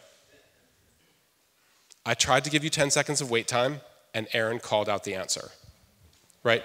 What keeps wait time from working in most classrooms is I don't have a system to tell students when you're eager and when you want to participate, don't shout out the answer. If I don't have that system in place, and students can shout out the answer whenever they want to, I can't cold call anybody because Aaron will always be shouting out the answer whenever he wants to. He's very impulsive. He gets excited when he has the right answer. He wanted everyone to know that he knew it was 5, 6. So if I have this case where the Aarons of my world are shouting out answers, I can't cold call, I can't do turn and talk, and I can't do wait time. So actually one of the most important things is explaining to students, building the procedure, the routine for these things with students so they understand it, and then understand the ground rules so then I can execute as a teacher. And to help you think, so one of the ways that that's useful is to give what I call a rollout speech, which is like a 30-second explanation to students of what I do in this classroom and why. And I want to give you an example of a rollout speech, and it's a little bit of a surprising example because it comes from a football practice, from sports practice. This is James Beeston. He's a great soccer coach, football coach, but he's actually a great teacher. Just a little fascinating background. This is my son's soccer team, and I know James, and I know he's a great coach, so I asked James to run a session for my son's soccer team, right? I'm always looking for those great teachers.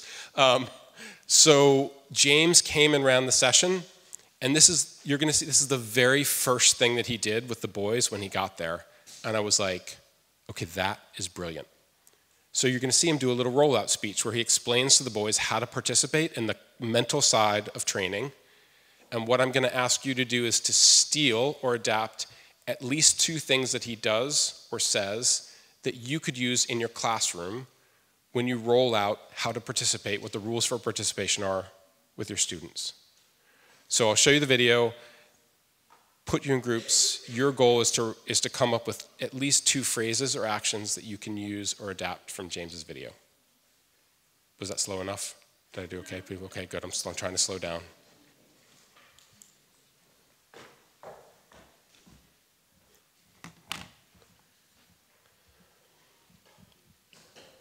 Free pint at the pub afterwards for anyone who can guess which boy is my son.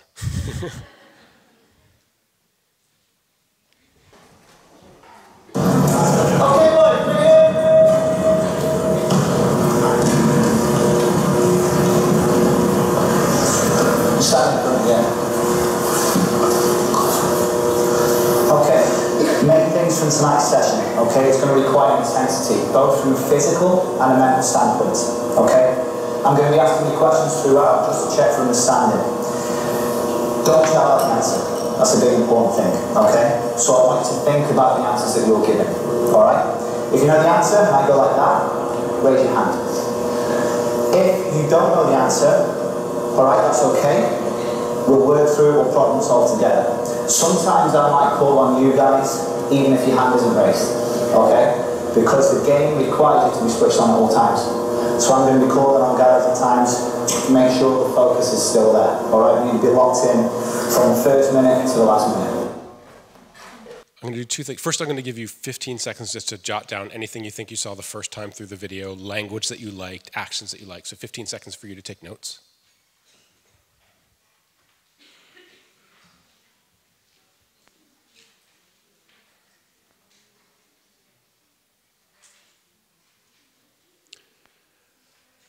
Then I'm going to do 2 things. I'm going to show you a little bit. So now they do, I don't know if anyone who's a football fan, up, back, and through. How do you say up, back, and through in German? Anybody know? Okay, it's a passing pattern that you do in football. So they do 25 minutes of this, and afterwards he asks his players questions. I'm just going to show you like a couple seconds of his questioning with the players because it's like, it's really good. And then I'm going to play you the beginning over again so you can see it again because it's hard because it's in English and it's translated. I just want to give you the opportunity to really listen to his language. So first, here's what this is his first session with these boys. Here's what happens when he starts asking them about how and why to use this passing pattern. Okay. So on the previous activity, we're learning the combination of the up and through. What I want you to think about now is how you can use this in the game. So from what we've just learned, how can you use this in the game? And I want you to turn and talk next to your partner. I'll give you 30 seconds and I'm going to be looking for answers, okay? How can you use this up and through in the game and what have we learned?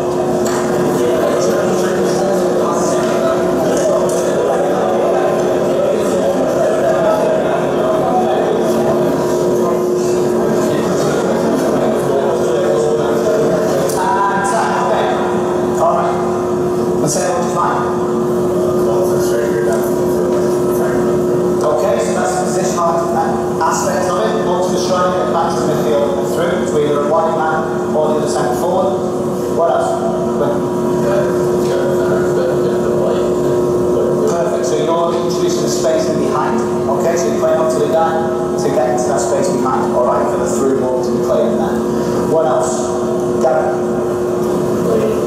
Okay, I'll just pause there. And I just wanted to, if anyone here is not sporty, questioning sessions during sports practice do not usually look like that level of engagement from athletes, right? They get crickets all the time. So it works.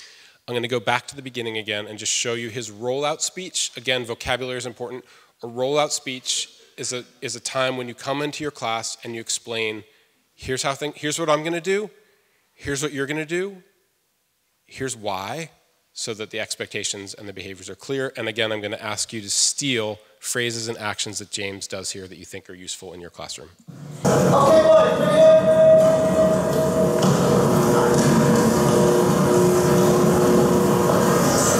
Stand in front again.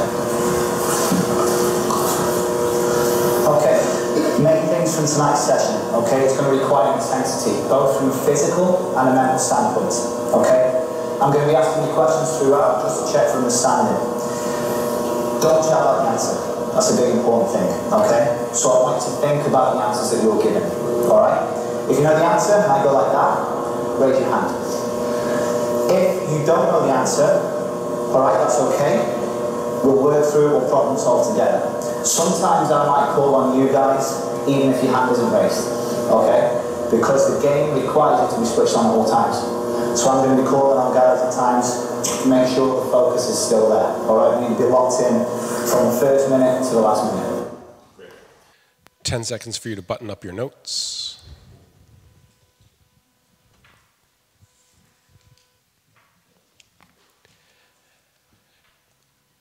And would you find a new partner in the room that you have not spoken to, ideally not someone at your table, so you can get up and move around a little bit and just discuss for 45 seconds what can you steal from this video even though you're not a football coach?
Thanks, everybody. Before you go back to where you were, would you just give your partner a little high five or a knuckle or a thank you or something to show your appreciation to them?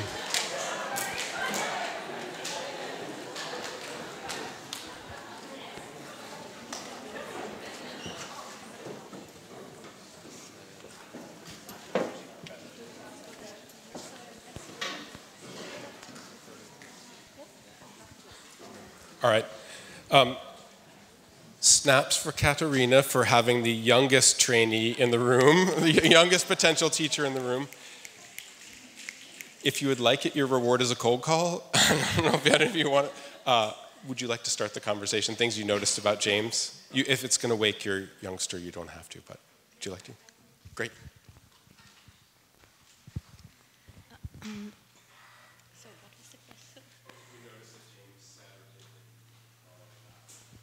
Yes, so the students were very, so they looked in his eyes and were very focused, yes. And we also talked about that this would be maybe easy or more more easy to do in the primary school, because we are middle school teachers, and when we do this, mostly the students would still shout out or say something, although we explained, please raise your hand. But it seems that he trained his students very well. Yeah, thank you for that. And I just, as you were saying that, I could see some folks wanted to jump. Danielle, do you want to respond to that, or you? Okay, great. You guys can fight over the mic. Yes, it's more challenging with older students, but it can. If I had a limited time, I'd show you videos of like older students doing it. But yes, you have to be really attentive to building culture with older students. Thanks, Jennifer. Actually, what we discussed, or what I said, is that what I'd already do, but I will do it even more in future, is I tell them what I want and why I want this behavior. Can I just say the why is with so older important. Students, the why is the most important part. Yeah, you keep actually, going. and how they have to do it, what do they have to do, and why? Because he tells them even that it's about the focus in the group. Yeah. If they want to be successful, they have to be focused, all of them, Yeah. as a team.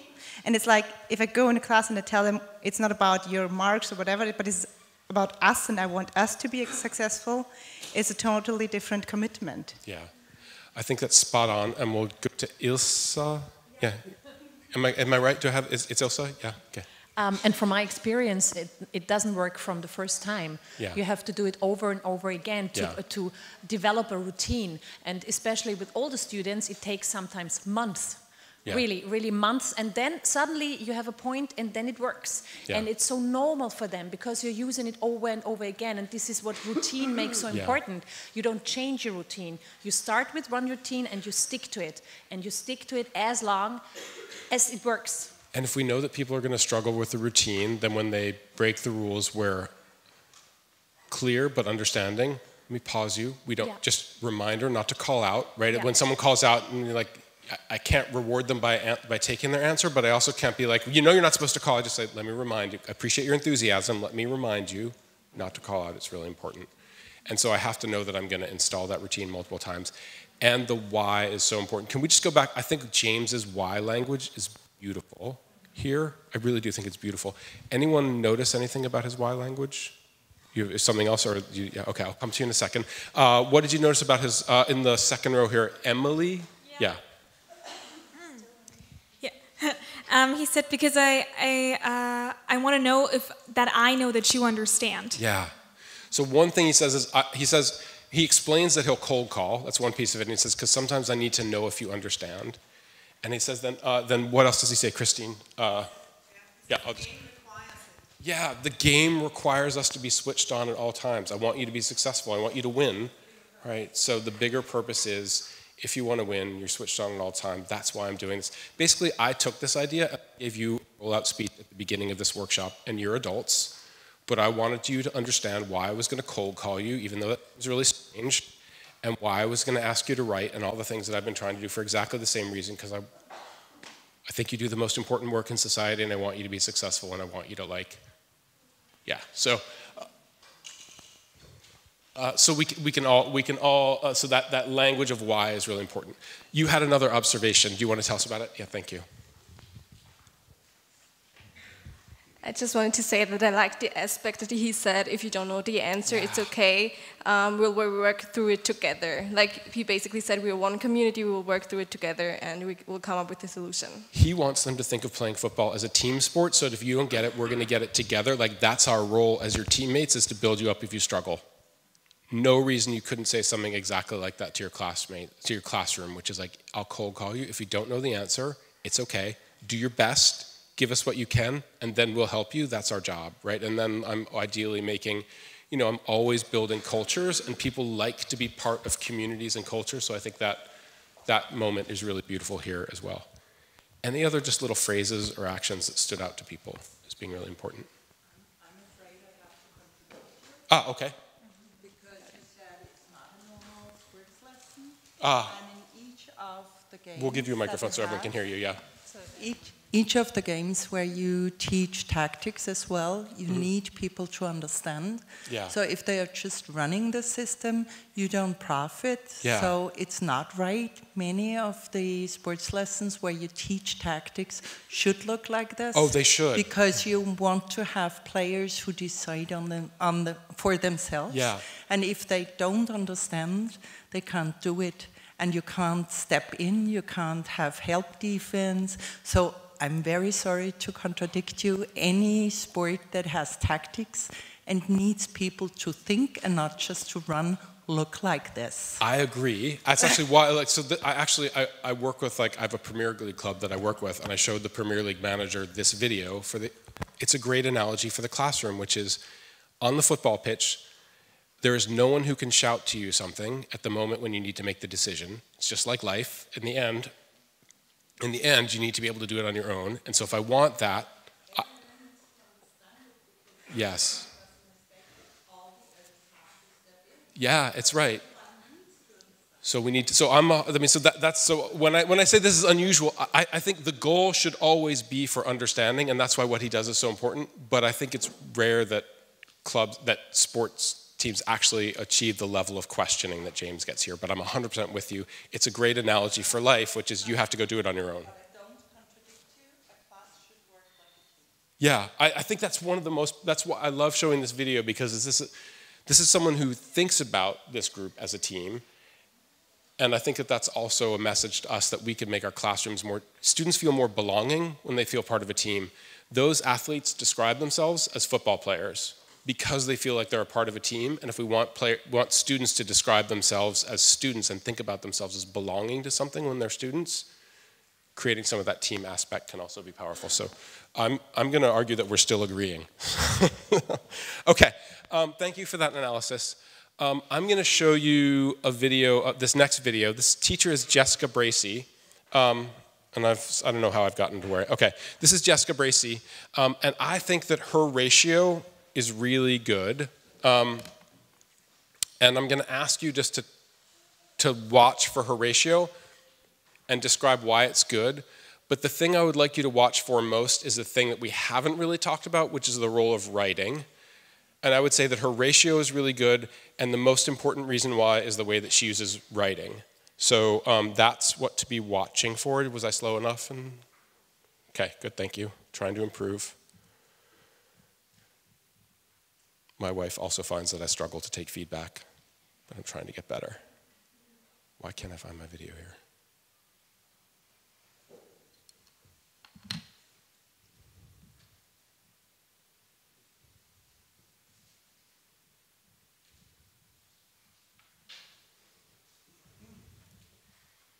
I might have to show you this one without subtitles, but I'll explain it to you. So this is a student reading aloud from a novel.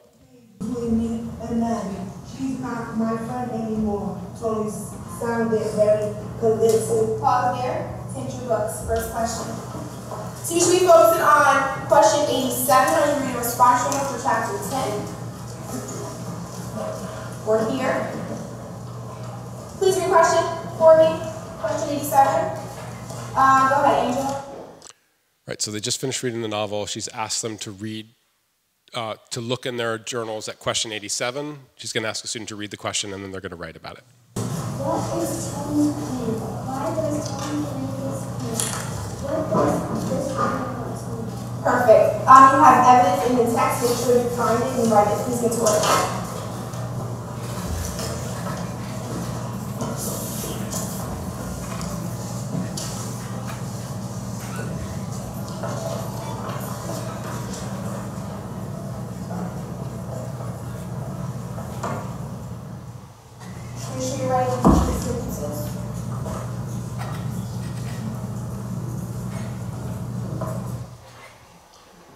Can I just ask you to have a 15-second conversation with the person next to you?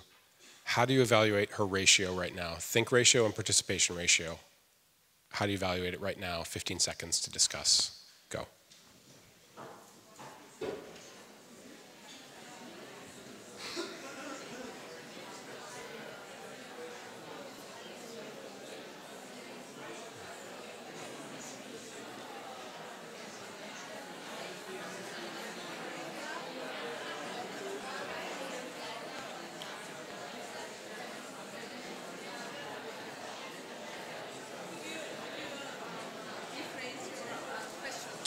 remember the ratio chart of is everyone thinking hard? Is everyone asking, how is her ratio here?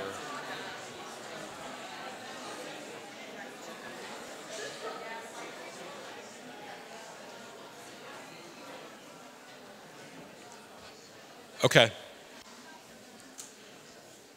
I paused it here. Because I just want to make a really simple observation about this video. She took a question that she could have asked to her students verbally. What is Tony's plan? Why? And what does it reveal about Maddie? And she could have taken a hand.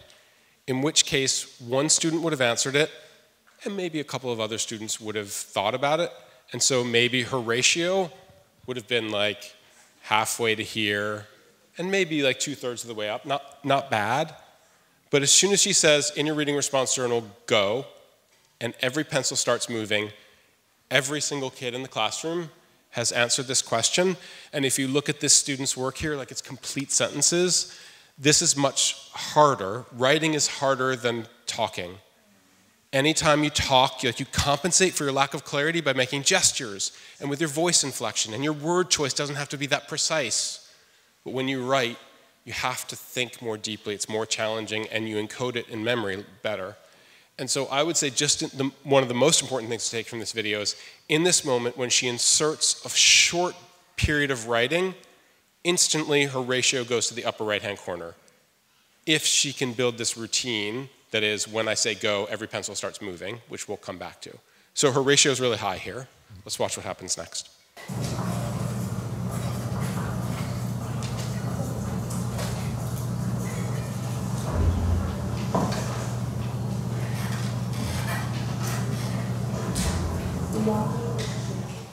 Your pencils need to be down by the time I get to the 1, and your pencils need to be in 5, 4, 3, 2, 1. Why are you laughing? Okay. Close your eyes. We all dream about being the teacher in this classroom. Just once in my life, I want to be the teacher in this classroom where I ask a question and every single student's hand goes up in the air, and this young man almost knocks over his desk trying to get his hand up because he's so excited to answer the question. In fact, the only student in the entire room whose hand is not up is this girl who just wants to write down one more thing, right? Like, that's a win. So let me just give you 30 seconds to talk this out. Why does she get this kind of response to her question? Why are the students so enthusiastic? Why are they so eager to talk about this topic with the class? Enjoy your conversations.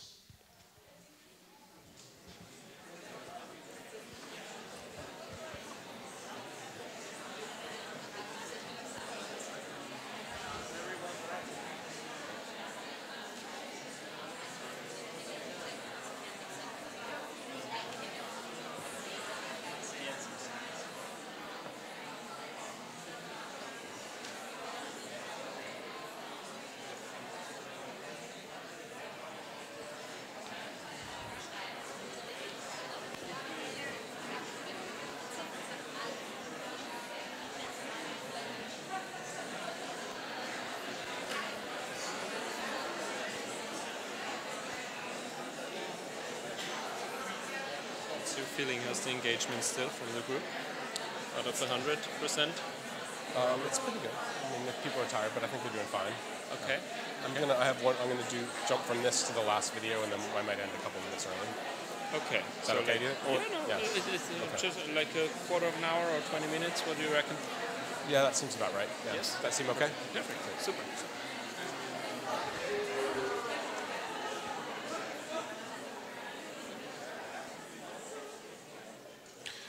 Great. I'd love to hear some of your thoughts about why the students respond the way that they do. And if you don't mind, can someone from this table jump in and just share what you guys were talking about? And you can take your choice over who gets the microphone. Jennifer, do you mind just bringing the mic over to this table? Thanks. Patrinda?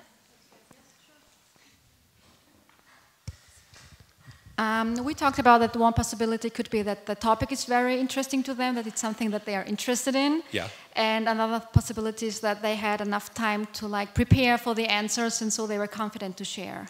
Yeah, and those two things together are pretty powerful, right? So everyone has something to say, so of course their hands are up in the air. We're going to jump in also? Did I see a hand over? No? Yes? Okay. Everyone's answered the question. They're eager to start talking about their answers, and by the way, the answers that they share are also sort of like version 2.0. Combined with, she's got this routine for writing. I don't know if anyone talked about the fact that she says, they're reading the book, she says, tent your books, take out your reading response journal, start writing, go. It's 3 seconds later and every pencil in the room is moving. This is a statement about the power of routines. Not only does she save a ton of time, like you could imagine another classroom where the teacher would say, ooh, what an interesting scene from the novel. Let's all take a few minutes to write about that. Can everyone get out a piece of paper, please? And a pencil? David, yes, you can borrow one from Stuart. Yes, okay. Can you get off the floor, please, Jose? So like, I ask students to like take out their materials. It's not a routine that's familiar to them, and suddenly, like, not only have I wasted time, but all the thoughts that were in their working memory about the book have now dissipated. And so one of the reasons why the topic is so interesting to them is because of the speed of the transition from reading to writing means that all those thoughts about the book are still alive for them when they're writing. So of course they want to write, and then when they write with energy, then they want to talk. So this combination of like a well-oiled routine for writing prepares students to really want to participate here. Thank you for that. Anyone want to add to that or go in a different direction? Thank you. Yeah, actually you said what I wanted to say. Sorry, I spoiled all the fun. You'll probably say it better, so. No, I also think that you actually saw that she prepared her questions, so they knew the whole time what she's looking for while they were reading already, and then they had the time, so they really had a lot of time to prepare and think about what they actually want to write. When the time comes, and they have the routine, so the time comes and they know, I know what I want to write. I'm so glad you made that point. It's different. It's different and better than the point that I was going to make, was you're pointing out her preparation here. She's thought about the question in advance, and she's written it down in their reading response journals. By the way, how many times have they written in their reading response journals? It's question 87 in their reading response. So this is like, to your point, Ilse, about routines. Over and over and over, they do this quick writing response. They get better and better. They can do it without thinking about it. So boom, they're right into it because they have this journal. It's out on their desk. The more sometimes we think we'll make it more interesting by like doing something new. Today we're going to write in purple crayon, or today we're going to go write, we're going to go, I've put up poster paper on all around the room, and we're going to go fill them out together because they think that will make it more interesting for students. But actually what happens here is because the routine is so familiar, the content is more interesting for them because they can immerse themselves in the content much more quickly. So I think the routine and the writing are really powerful here. I think that's the first half of the video, and I humbly submit that it's beautiful, but the second half is even more beautiful. And again, I think the second half, what happens in the second half has a lot to do with the role of writing in classrooms. So again, I want to ask you to just watch for how does the writing influence what happens here? I'll just roll it back a couple seconds so you can see this this moment one more time because it's so much fun. 4, 3, 2, 1. What is the plan? Why? And what does this reveal about Tony? Let's start off with Omar. Act like Tony's plan is to act like she's not Maddie's friend anymore, so she can find out like who stole the bracelet, and to see if Angel is pulling a game on who stole the bracelet. Habits of discussion, paraphrase, push it even further. Just going to pause here to say habits of discussion is the name of a technique in Teach Like a Champion, and habits of discussion is a reminder to students that when you participate in class, you should refer back to what the previous student says, and either like summarize it or say like, Omar said this and I agree with it, or I disagree with it, or I saw it differently, or I'd like to build on it, so that students are talking to each other, not past each other. Because so often what we call a discussion in the classroom is not actually a discussion, it's a series of disconnected comments made aloud in sequence in the classroom. And so habits of discussion is this technique about giving students little reminders of sentence starters that they can use to make sure they're always responding to each other and listening to each other better. And so that phrase, habits of discussion, paraphrase, push it even further, is a reminder to students to use that technique. And here comes Danielle.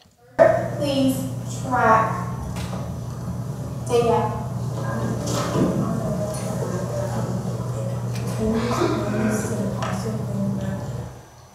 Just to, I agree, and I would like to add, right? That's where she starts.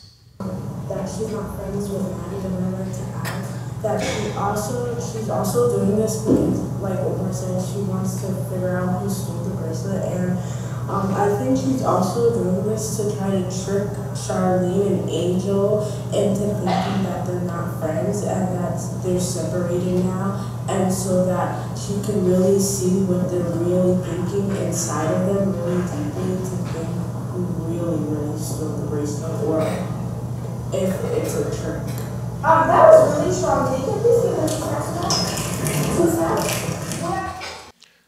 2 snaps for Danielle, that's great. So the question that I asked you to think about before the video was, what does the role of writing have to do with what happens afterwards?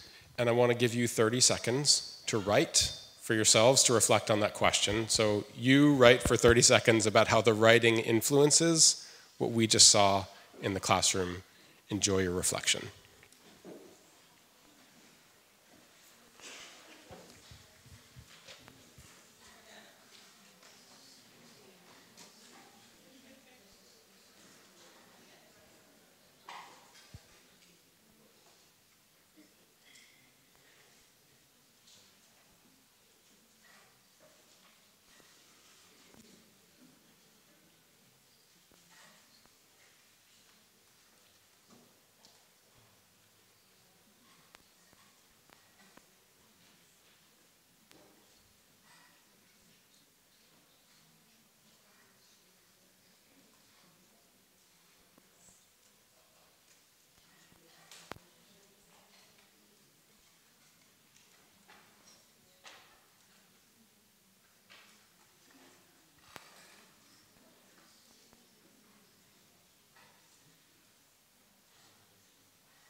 I'm going to cut you off in 10 seconds. I apologize.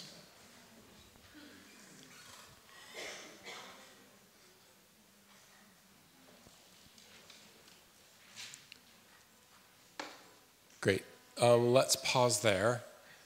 Danya, am I saying that right? Danya, am I close? Danya, yes. Would you mind starting us off? What did you reflect on here? We'll bring you a microphone too. Thank you. Thanks, Jennifer. Thank you. If you're writing down your answer, you have to be precise, more precise in your answer. Yeah. And you have to think more connected because you have to know what is your goal. Like, yeah, does it make sense in English? Yeah, absolutely, definitely. Yeah. Great, so there's a higher level of thinking because of the writing, which causes the discussion to be better. Is that, yeah, absolutely agree. It's one of the most powerful, one of the most overlooked things about writing is we often ask students to write to explain or demonstrate their thinking, but writing is also a tool that we use to discover our thinking. And so we distinguish that as like formative writing, which is, here's an opportunity for you to use writing to reflect on the novel. You don't even have to know the right answer before you start writing.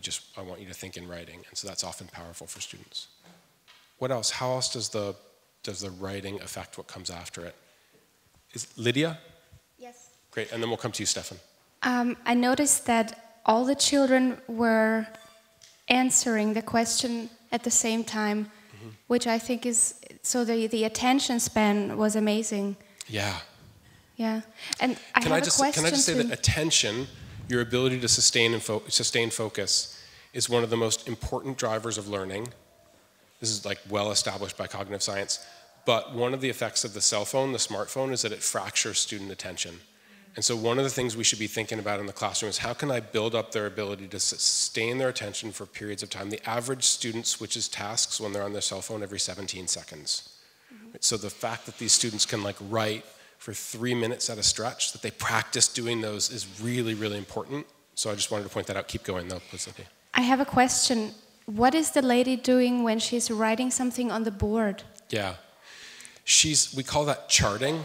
And so Omar says whatever she says, and she writes down a very short description of what Omar said on the board. It's like 2 words, but one of the reasons why students don't talk to each other is because they forget what one another has said. And so by charting it, she makes it easy for other students to refer back to what Omar said, because she's been like, Omar, it's a challenge, whatever he says, and now students have a reminder of just the sequence of conversation.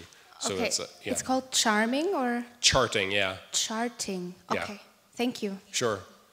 Let's see, I promised Stefan, and then we'll come to you, Daniel, and then back here. I think my point, it's actually about that. If you write something down, you can also discuss it later. So if the other guy comes up with an answer, you still can give in a discussion, for example, a good answer concerning your writing. Otherwise, you probably forget about it. I think that's a very simple observation, but really profound, which is like, when I've written it down, I can remember it and I can use it later, and it's permanent. And I want to come back to it in a minute because I think it's really important. First, let's hear from Daniel.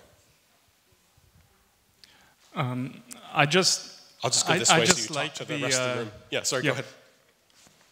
I just like the system of responding to the previous person and paraphrasing what they said, because if you just write down what you think, then you don't have to listen to anyone anymore.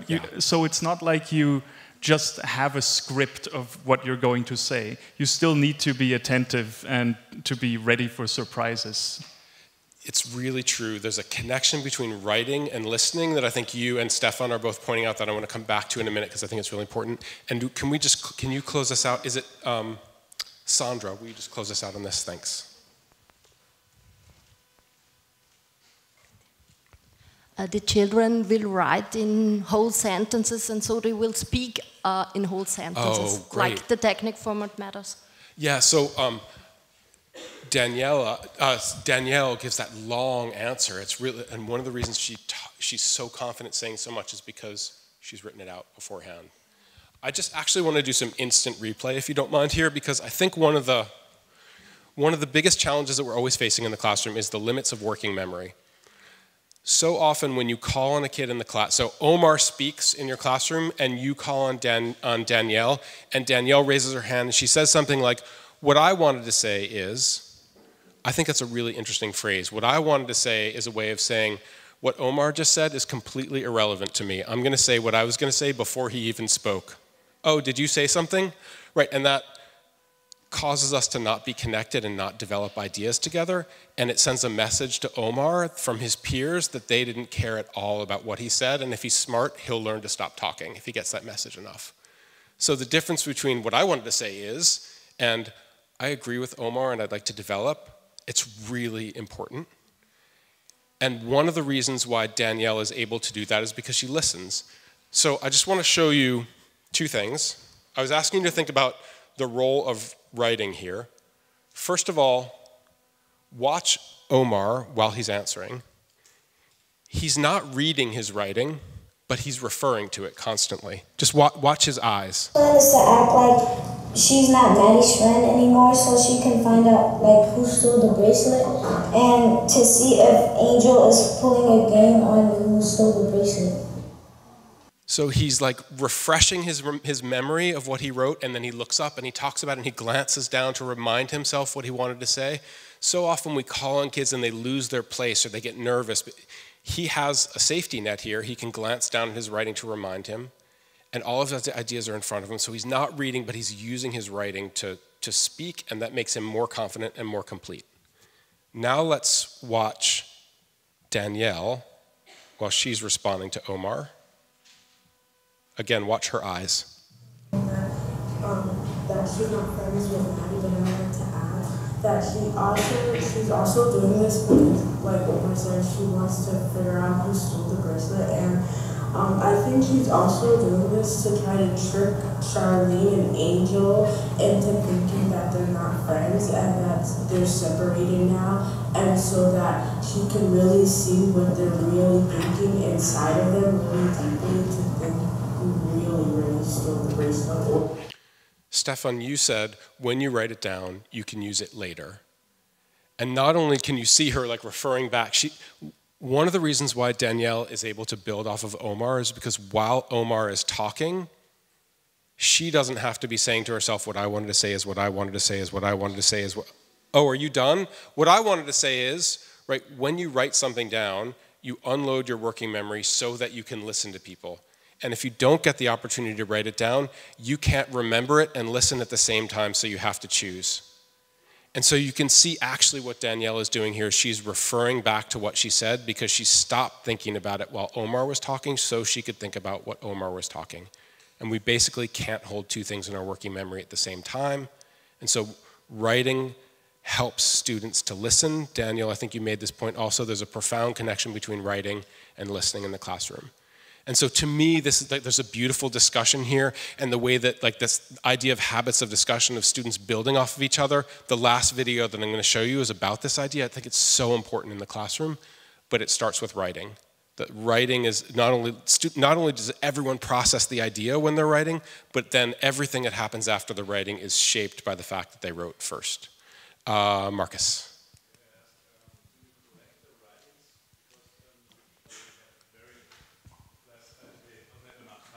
Yeah. So is it very important to correct it? I don't, it's interesting. So Marcus's question is, do you correct the writing? The short answer is, I don't know. I don't think there's a hard and fast rule, but here I would say this is an example of what I would call formative writing, which is this is not formal final writing, this is writing to think as part of the thinking process, and so in this case, no, I would not correct it. I would be fine with them writing, pushing themselves to write in complete sentence, using it for the discussion. Because I think it would also be more motivating for them to not have their thought processes corrected in this manner. I think that's right. So what I might do is have them write, discuss. Writing before the discussion is powerful, and then maybe at the end of the class, I might be like, great, one sentence summary of the chapter from the novel, turn that in, I'll give you feedback. So maybe I give feedback on the end piece of writing, but there are interim along the way pieces of writing that are ungraded and more formative. Mm-hmm. Christine. I have a question. Sometimes I use this technique in my class and I ask my students to tick where they see what the other students have said comes up in their notes, but it breaks the slant. Because they look down on their notes instead of at the people speaking, and then they move their bodies. Do you have a good tip? Or should I skip the ticking? Or? Yeah, maybe you could do that afterwards. So like go back through what you wrote originally and just tick off things that your classmates said that you wrote that your classmates also said. And so I like that idea, but maybe it happens at the very end of the process as like a final reflection as opposed to midstream. That might be my one tweak on it. Yeah, that's right. Yeah. Yeah, so and maybe that's like feedback that I would give students, like, great, I'm hearing us repeat things that someone else has already said. Let's try and make sure that we're building off of and going in new directions. So I just like giving students feedback on how they're doing it, talking to each other and listening to. I think listening is the most overlooked form of participation in the classroom. Sometimes in the US we even grade students on like, you're graded on how much you talk. And if everyone is talking and no one is listening, you have the American political process, and you do not want that. So I think that I think my takeaway from this video is that this is to me an exceptional ratio video of a teacher getting to the upper right-hand corner of high participation ratio, high think ratio, and the talking is important, but the listening and the writing are more important. And I have time for one question before I show you my last video of the day.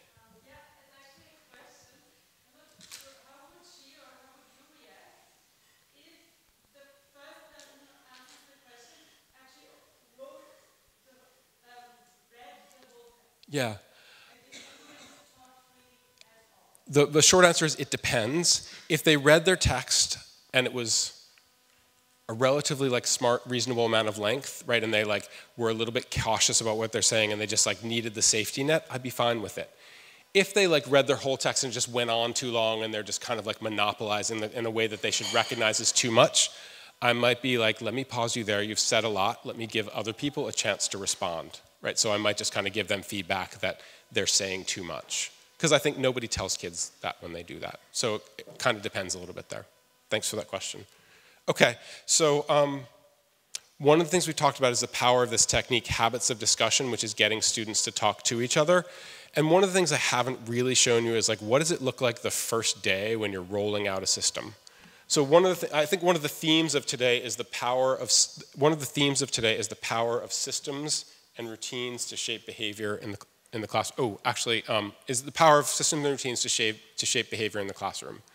So this is basically what we're talking about, which is first if I have an intentionally designed and optimized way of completing a recurring task in the classroom, everybody writes, turn and talk. The clearer I can be on that procedure, the more likely it is that students will follow along. When that procedure becomes a routine, now it's a habit, and students can complete it without any load on their working memory, and that lets them be more focused on the cognitive work and more focused on the content, right? The more I can do a turn and talk without thinking about it, the more I can do question 87, the more I've done 87 journal responses, the more I'm thinking about the novel and not what I'm writing with and where and how. And when the routine becomes visible and predictable to students, they know that when you say turn and talk, their partner is going to turn and talk to them right away about the math. Then it starts to shape their behaviors and their motivations. One of the things we know from social science is that my understanding of the peer norm, what the norm of my peers is the greatest single influence on behavior and motivation.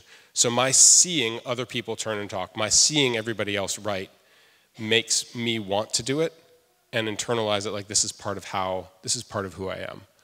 So procedures are actually really important for making the classroom more efficient and making thinking deeper, but it's also a social tool. Here's the very last thing I'm going to give you that I think is useful before I show you the last video. This is a discussion handout template. So if I want students to discuss, I was an English teacher, so let's say there's a poem and I want them to discuss the figurative language in the poem for 5 minutes in class.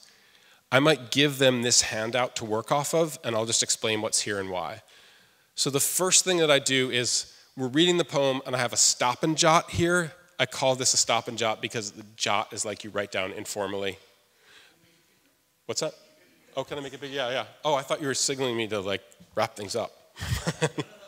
Okay. Yeah, thank you. Bigger. So, discussion handout. First thing, we're reading the poem.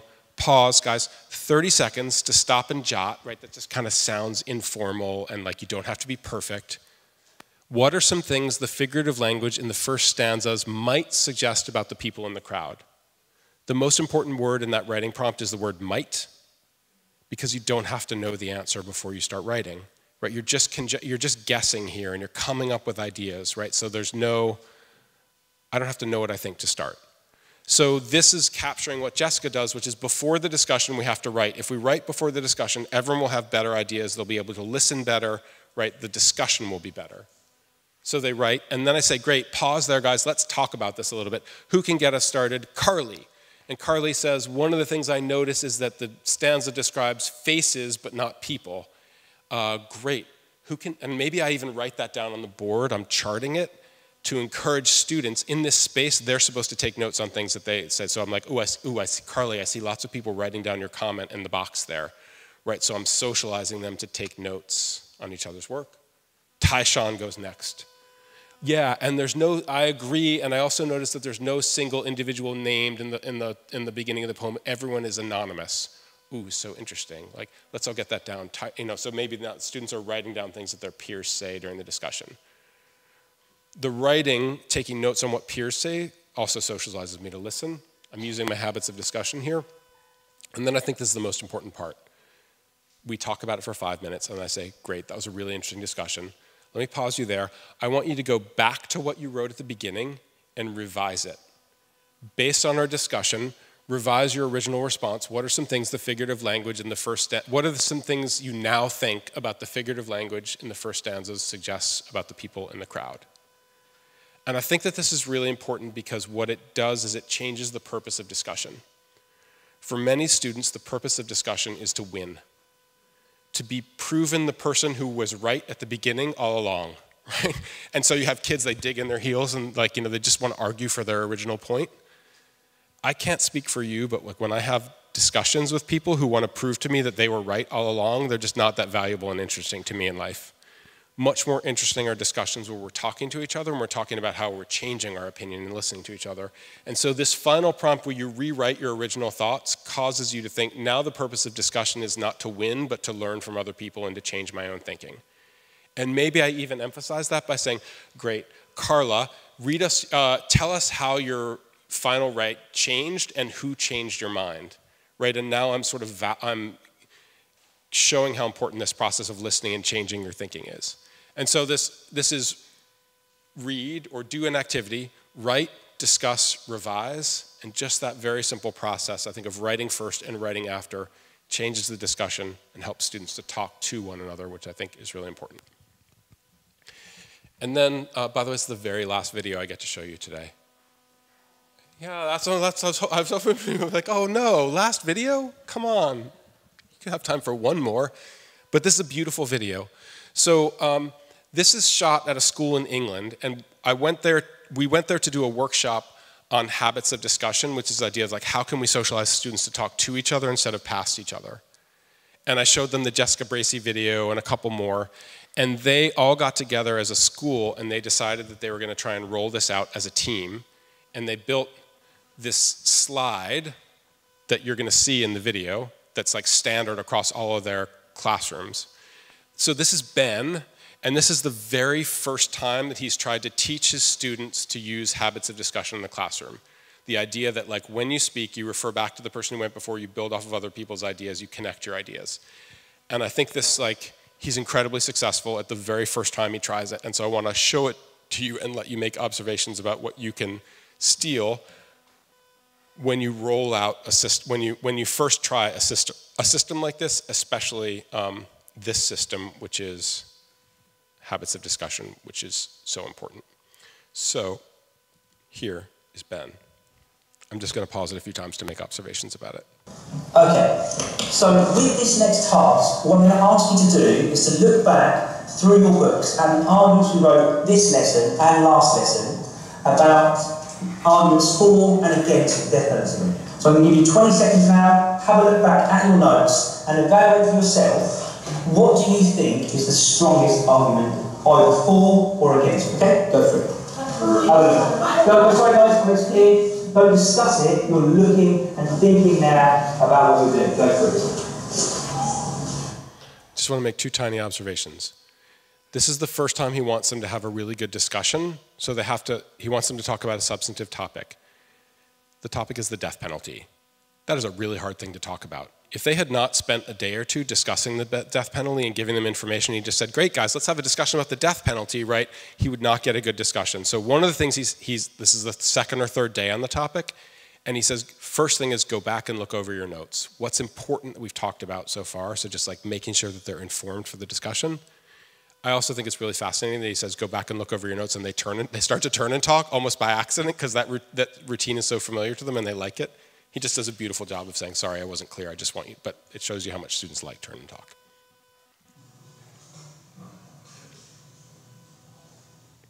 Okay. You've now got 30 seconds or so to discuss with the person next to you. Should we bring the death penalty back into UK law? We talked before about preparation for cold call. There's preparation for the discussion here too. Everyone has now rehearsed their initial thinking before they're asked to speak in front of a large group about a difficult topic. 3, 2, 1. Okay, excellent, well done. Wandering around here, lots of interesting ideas. We're going to discuss this together using this model here, okay? So we're going to talk about kind of using this template. Just because it's in English, I'm going to give you a second. I'm just going to go slow here and let you look at this template. So this is the screen that's up on his projector. And there are 4 categories, 4 roles in participation. The first one is instigator, who he says starts the discussion. Then there's the builder or the challenger. You can choose between those. The builder develops the idea. The challenger presents another idea. And then there's the summarizer at the end who shares the key points. And for each of these, he has little sentence starters that you can use to play this role. So building on that idea, I think I agree and I would like to add, or I disagree, etc. So he's just kind of arming them with typical sentences that you could use to play these roles in the classroom. So this is up on the screen while they're having the discussion. And again, this is something that the school built together, so it's consistent across their classrooms. Of roles for discussion. So I'm going to ask one person to start with to be my instigator, the person that's going to start our discussion off. Okay? Then the next person is going to make a choice. Are they going to be a builder or a challenger? Do they agree with that person? Do they have a counterpoint? Do they have another argument? What are you going to say? So you have to make a decision about that, okay? And I will pick people at random from cold call. I'm going to choose people to kind of build or challenge the argument. I'm going to pick at random different people to kind of give their opinion and their ideas. And finally, the last thing, I'll tell you who you are. I will ask one, maybe two people to summarise what the main points were before discussion. Again, the question is exactly the same as the one before. Should we bring the death penalty back into UK law? Okay, I'm going to start by asking Andy, will you be the instigator? Okay, will you start? Remember guys, can you please use these sentence starters to help structure your arguments? Go for it. I would like to start by saying that we should bring it back into UK law as a cut off of the crime or like making less crime on that. Sam, what would you like to do? I'll be the challenger, and I disagree with you because most crimes go undetected by UK law most of the time. So murderers will still not be able to do crimes and it will put them off. I'm just thinking about the idea of roles here. Sam says, I'll be the challenger and I'll disagree with you. And how much easier that is when you're going to go out on the playground and play basketball together, you know, in half an hour, to say like, I'm playing the role of the challenger as opposed to, I disagree with you, Andy, about the death penalty, right? It makes it a little bit safer to be able to realize that I'm playing a role in the discussion. I'm the challenger, I'm the instigator. So I'm not as permanently tied to my ideas. It just gives me a little bit of safety, psychological safety as a student. Interesting. Okay, Reese. I would disagree with Sam's point because... So you can see them using these phrases already, right? They're building off. I would disagree with Sam. It's a very gracious way of disagreeing with him, but they're already starting to listen carefully to each other and talk to each other. They should bring it back, but I think they should base it on the severity of the crime. Give me an example of what you're trying to think about. Like murder, but then it can't be like shoplifting. So he points out that the death penalty should not apply to shoplifting, and I just want to say what a relief that is, I think, to everyone in the room. Okay, that's really funny. Okay. Anyway, here we go. What's your opinion? There again, like Lily called on, she without being told to, she just refers back to what Reese said previously. I think that if people pick back, it would make more innocent people die because many murders or crimes look down there very much in the moment and manslaughter happens a lot. Okay, interesting. I will ask Joel, what's your opinion? Andy went first, by the way, 5 speakers ago, and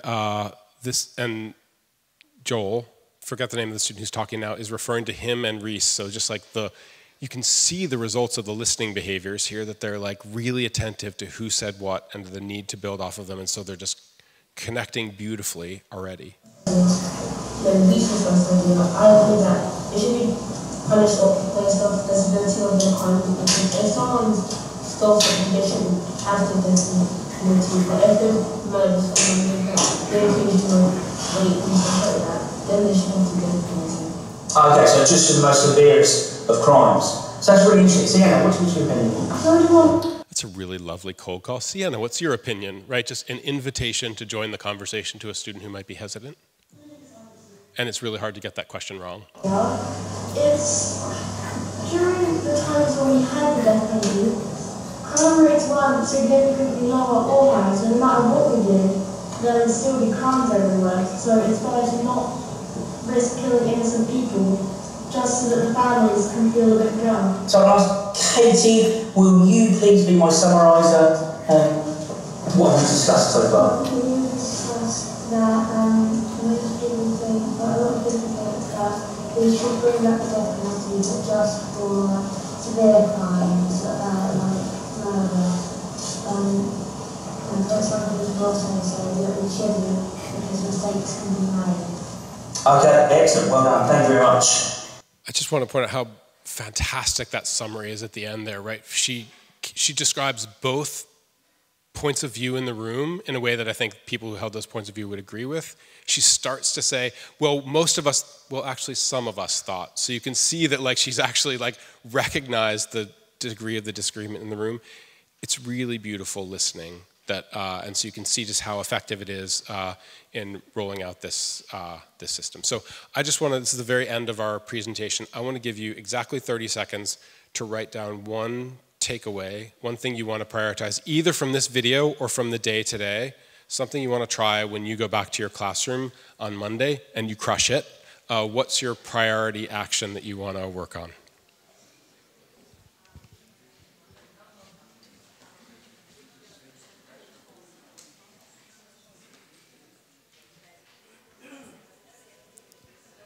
If it's helpful, here's Ben's slide up on the screen.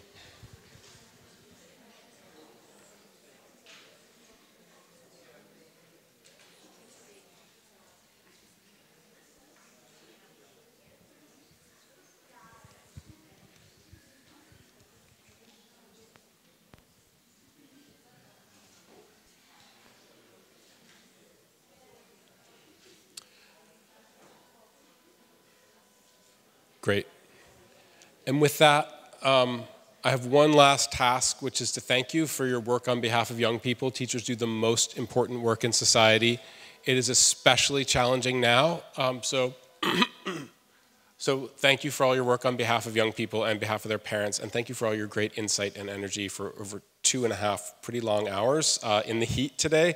So thank you very much. I wish you success. Please keep in touch.